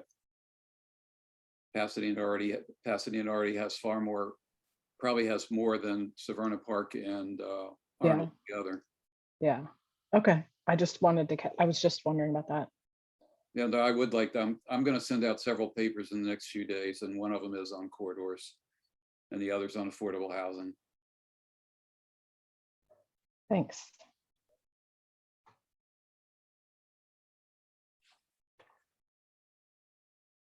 Steve, still here? Steve, Yes. what do you think about having College Parkway in that group? You know, we threw it in the last time with those other quarters. And I just think that, it continues, like you've already said here, to emphasize the fact that there are different opinions on how College Parkway might evolve here within the future. So for that reason, I think that needs to be included so that when we finally get to that discussion piece of it, that would involve zoning around College Parkway, then we can come back to this discussion again about future use of College Parkway. Okay. Makes sense. Any other comments, Holly? Yes, you guys, I told you I'm a stay-at-home mom. I don't go much past Severna Park. And you guys just started talking about like my two nemesis here, Benfield Boulevard and Ritchie Highway. Like, I cannot imagine having to fight any more traffic than I already do in those two spots. Benfield is ridiculous. I'm still having a nightmare of trying to go out today at 3:30 to try and get Valentine's Day cards for my kids. Like, Benfield is so difficult. I cannot imagine putting more density on it. I'm gonna cry. You made me cry.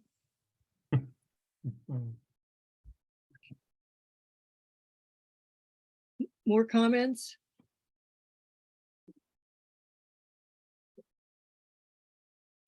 When demand allows for an increase in density, we're talking about the demand for affordable housing within a half mile of these corridors. And again, this is to explore these incentives. Well, I'm glad we said redevelopment, because we really need redevelopment too. Ready for a vote?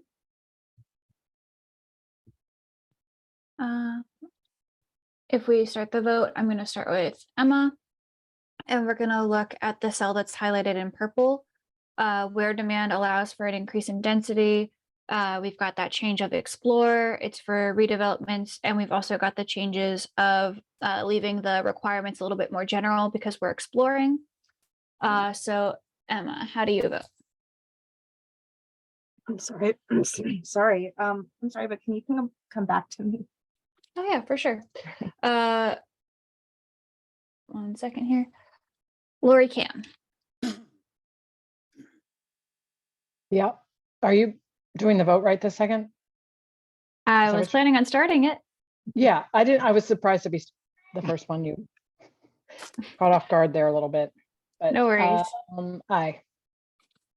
Noted. Melissa. Aye. Kevin. Aye. Tom. Nay. Steve. Aye. Shayla. Aye. Holly. Nay, because there's too much traffic. John. Aye. Anne. Aye. Michael. Aye. Amy. Aye. And Emma. Aye. All right, the ayes have it. Okay, we've just reached the 8 o'clock mark. How many more do we have? We have Two. 2 more. I think I'd prefer to stay if you guys can stay, so we don't have to have a meeting, an extra meeting between now and the last meeting in February. Anybody else that disagree, please do if you don't want to stay. Let's get to them. Let's see. Code restrictions. Yeah, this next one is continue to explore and define a possible moderately priced dwelling unit, MPDU, policy and draft recommendations and code revisions to implement Plan 2040 goals related to MPDUs. So again, this is Aren't they trying to pass an MDU bill right now? MPDU bill? I think it's before the council already. No, no. No? Accessory dwelling unit. Oh, accessory dwelling unit. Okay, so MP, oh, okay, I stand corrected.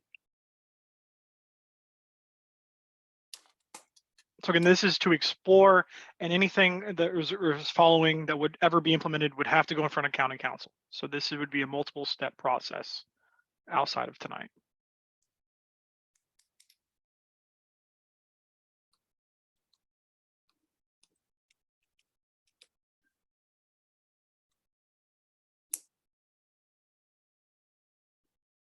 Comments? Per Christina's suggestion that having draft recommendations and code revisions is a little bit redundant. I updated it to just say and draft code revisions. Policy and draft recommendations is redundant. The code revisions stand on their own. Gotcha.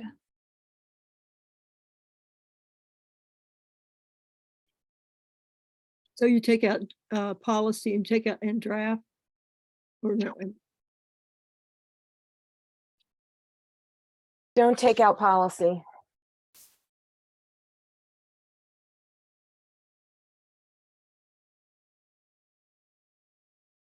You'd be looking at policy and code revisions.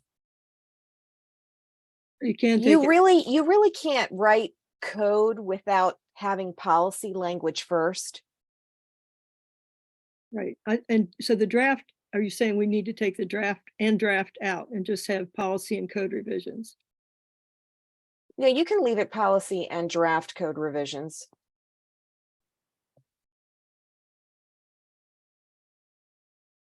Any other suggestions, folks? I see Holly's hand. Yeah, can you tell me more about MPDUs? It sounds like it's something that's standard. Yeah, I did a little bit of research on the Montgomery County MPDU program, and their program is affordable priced homes, both new and resale, afforded to first-time home buyers who have a moderate level of household income. The Montgomery County MPDU program requires that a percentage of housing units in residential developments be made available for those low and moderate income households for a certain time frame. So essentially, do they have a square footage on that? Because they do on the ADUs. So they must, I mean, ADUs are 800 square feet, I think, in the bill. So do they have any size requirements, or I guess not? not that I could see on the Montgomery County MPDU program. I think it applies to like a variety of housing types and sizes.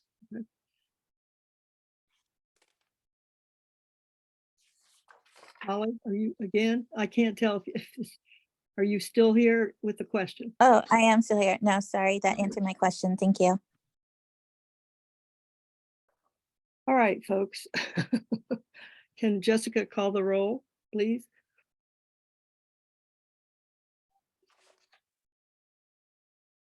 Not hearing any more comments or questions.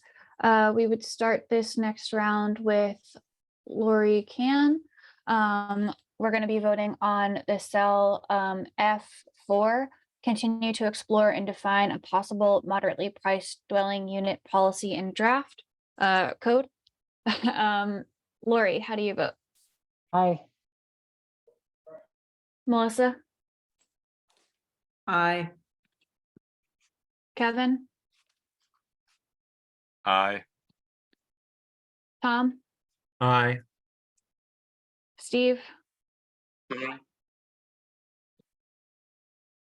Shayla, Aye. Holly, I. John, Aye. Anne, Aye. Michael, Aye. Amy, Aye. Emma, Aye. and the ayes have it. Do we just have one more, Eric? That's it. One more. Oh, gosh. So Okay. we're gonna power through. Getting close. So the draft recommendation is consider creating a more flexible forest conservation requirement for workforce Okay, go ahead. for workforce and affordable housing projects in targeted development areas so that existing multifamily parcels can yield more units. That's a scary one for me. I think our forest conservation is not strong enough. That's just my personal opinion. So I don't really, well, it says consider, but I think it's important to note for this one that our targeted development areas, if you'll recall back on that map that was on our first one, that would be our transit-oriented development policy areas, which we don't have in Region 4, and our village centers. And so our designated village centers tend to be in more developed areas already. And so the forest conservation on them isn't like a part of the green infrastructure network necessarily. Like it's very smaller forest conservation efforts. And so it's nice to look at, but it's not necessarily doing, and it's doing the environmental benefits of having like collecting the rainwater, but it's not necessarily like habitat housing. I know. I'm just talking about trees. You know, they do a lot of good for us. Other people want to speak? So what does this map tell us, Jessica? So it's showing us our targeted development areas in that red hashing of our village centers. So we would consider creating more flexible forest conservation requirements in those areas that have that red slashed overlay for affordable housing projects only.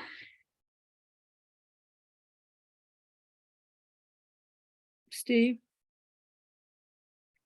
Yeah, I think, without going and taking a look specifically at the parcels within those areas, I understand the point that Jessica is making, is that you can't create forest where there's not any forest right now. But one of the concerns that I have about affordable housing is that we should never think that we don't want to provide the same quality environment in that affordable housing that we wouldn't otherwise provide, in a other type of multifamily development.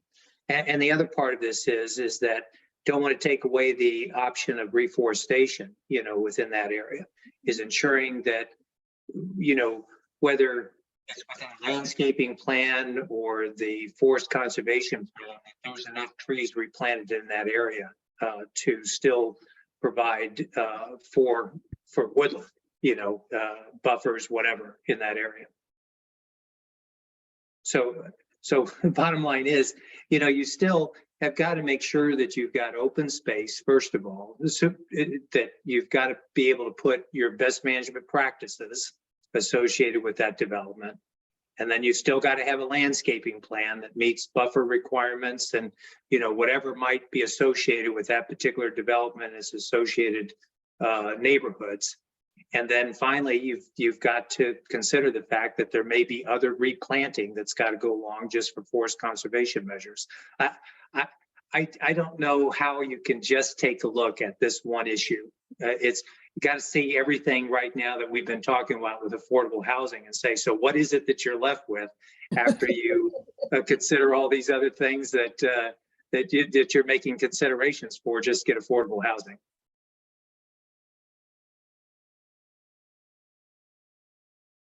Those are some great points. I see Emma's hand up. Yeah, so I don't want to be a stick in the mud, but I honestly can't see any changes we could make to this where I would support it. I just the sort of it's blatantly saying we're wanting to do some sort of making like to me, and I'm sorry if this language is like a lot. To me, it's sort of directly attacking the like our forest conservation, regulations, and I it's sort of contrary to what we've been standing for as the rest of the SAC on like as environmental preservation being one of our top priorities. I feel like this goes against that. And I also am just very hesitant to do anything that makes it easier to take away from the environment. So I don't really even feel comfortable voting on this at all. Holly? Yeah, agreed. This is a total hard no for me. There need to be stricter forest conservation requirements. Definitely. I mean, that's terrifying to talk about more flexible ones. Protect the environment. Okay. I think Holly and anyone else who hasn't spoken? Yeah, I'm not in favor of this either, but maybe people are. Ready to vote?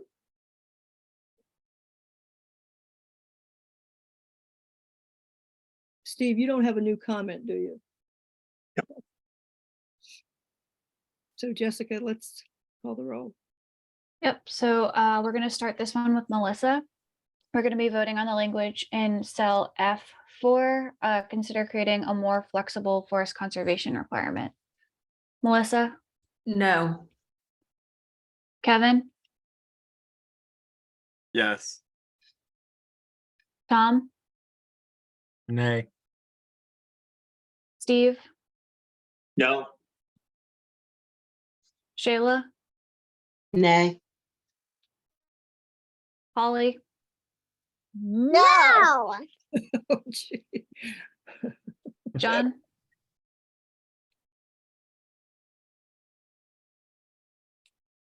Is John still on the call?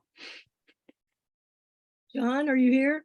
Yeah, I muted myself again. I'm sorry. I keep forgetting about this. That's why I can't wait to get back to in-person meetings. But this is the same concept here. We're making exemption for certain categories that we thought were really important before, like education. So it's a no on the environment too, on this suggestion to reduce the environmental requirements. I have your vote recorded as no. It's a no, right? Anne? No. Michael? No. Amy? No. Emma? No. Lori? No. The noes have it. This one did not pass. That's our last one. That's it. Oh, thanks, everybody. Thank you all for your patience because these are hard questions and we got through them all pretty, I mean, it's only what, 15 minutes late. But I really, really appreciate everybody's help on this. So thank you all. So we'll meet, what's the next meeting? Absolutely. And yeah, so thank you all. Because we got through them all tonight, we do not need a meeting next week. So we get a week off, or you guys get a week off. Our next meeting will be February 27th in person at the Broadneck Library at our normal 6 o'clock time. An agenda will be sent out soon, and we'll send that to you like we normally do. And then March, this is the meeting schedule as of now through April. As you can see, we're back in person at every library, and we'll keep you updated with agendas as they roll out. So other than that, and that's all we had for tonight. So Do you have the times of those meetings? yeah, there'll be 6 o'clock, our normal time. Okay. Okay, so let's everybody put up our feet and read a nice book or watch TV or whatever you want to do. But I do appreciate everybody's patience with this and the staff's patience with us too. So, okay, I'm going to sign off, guys. Goodbye. Good night. Thank you, Anne. Bye, everybody. Good night.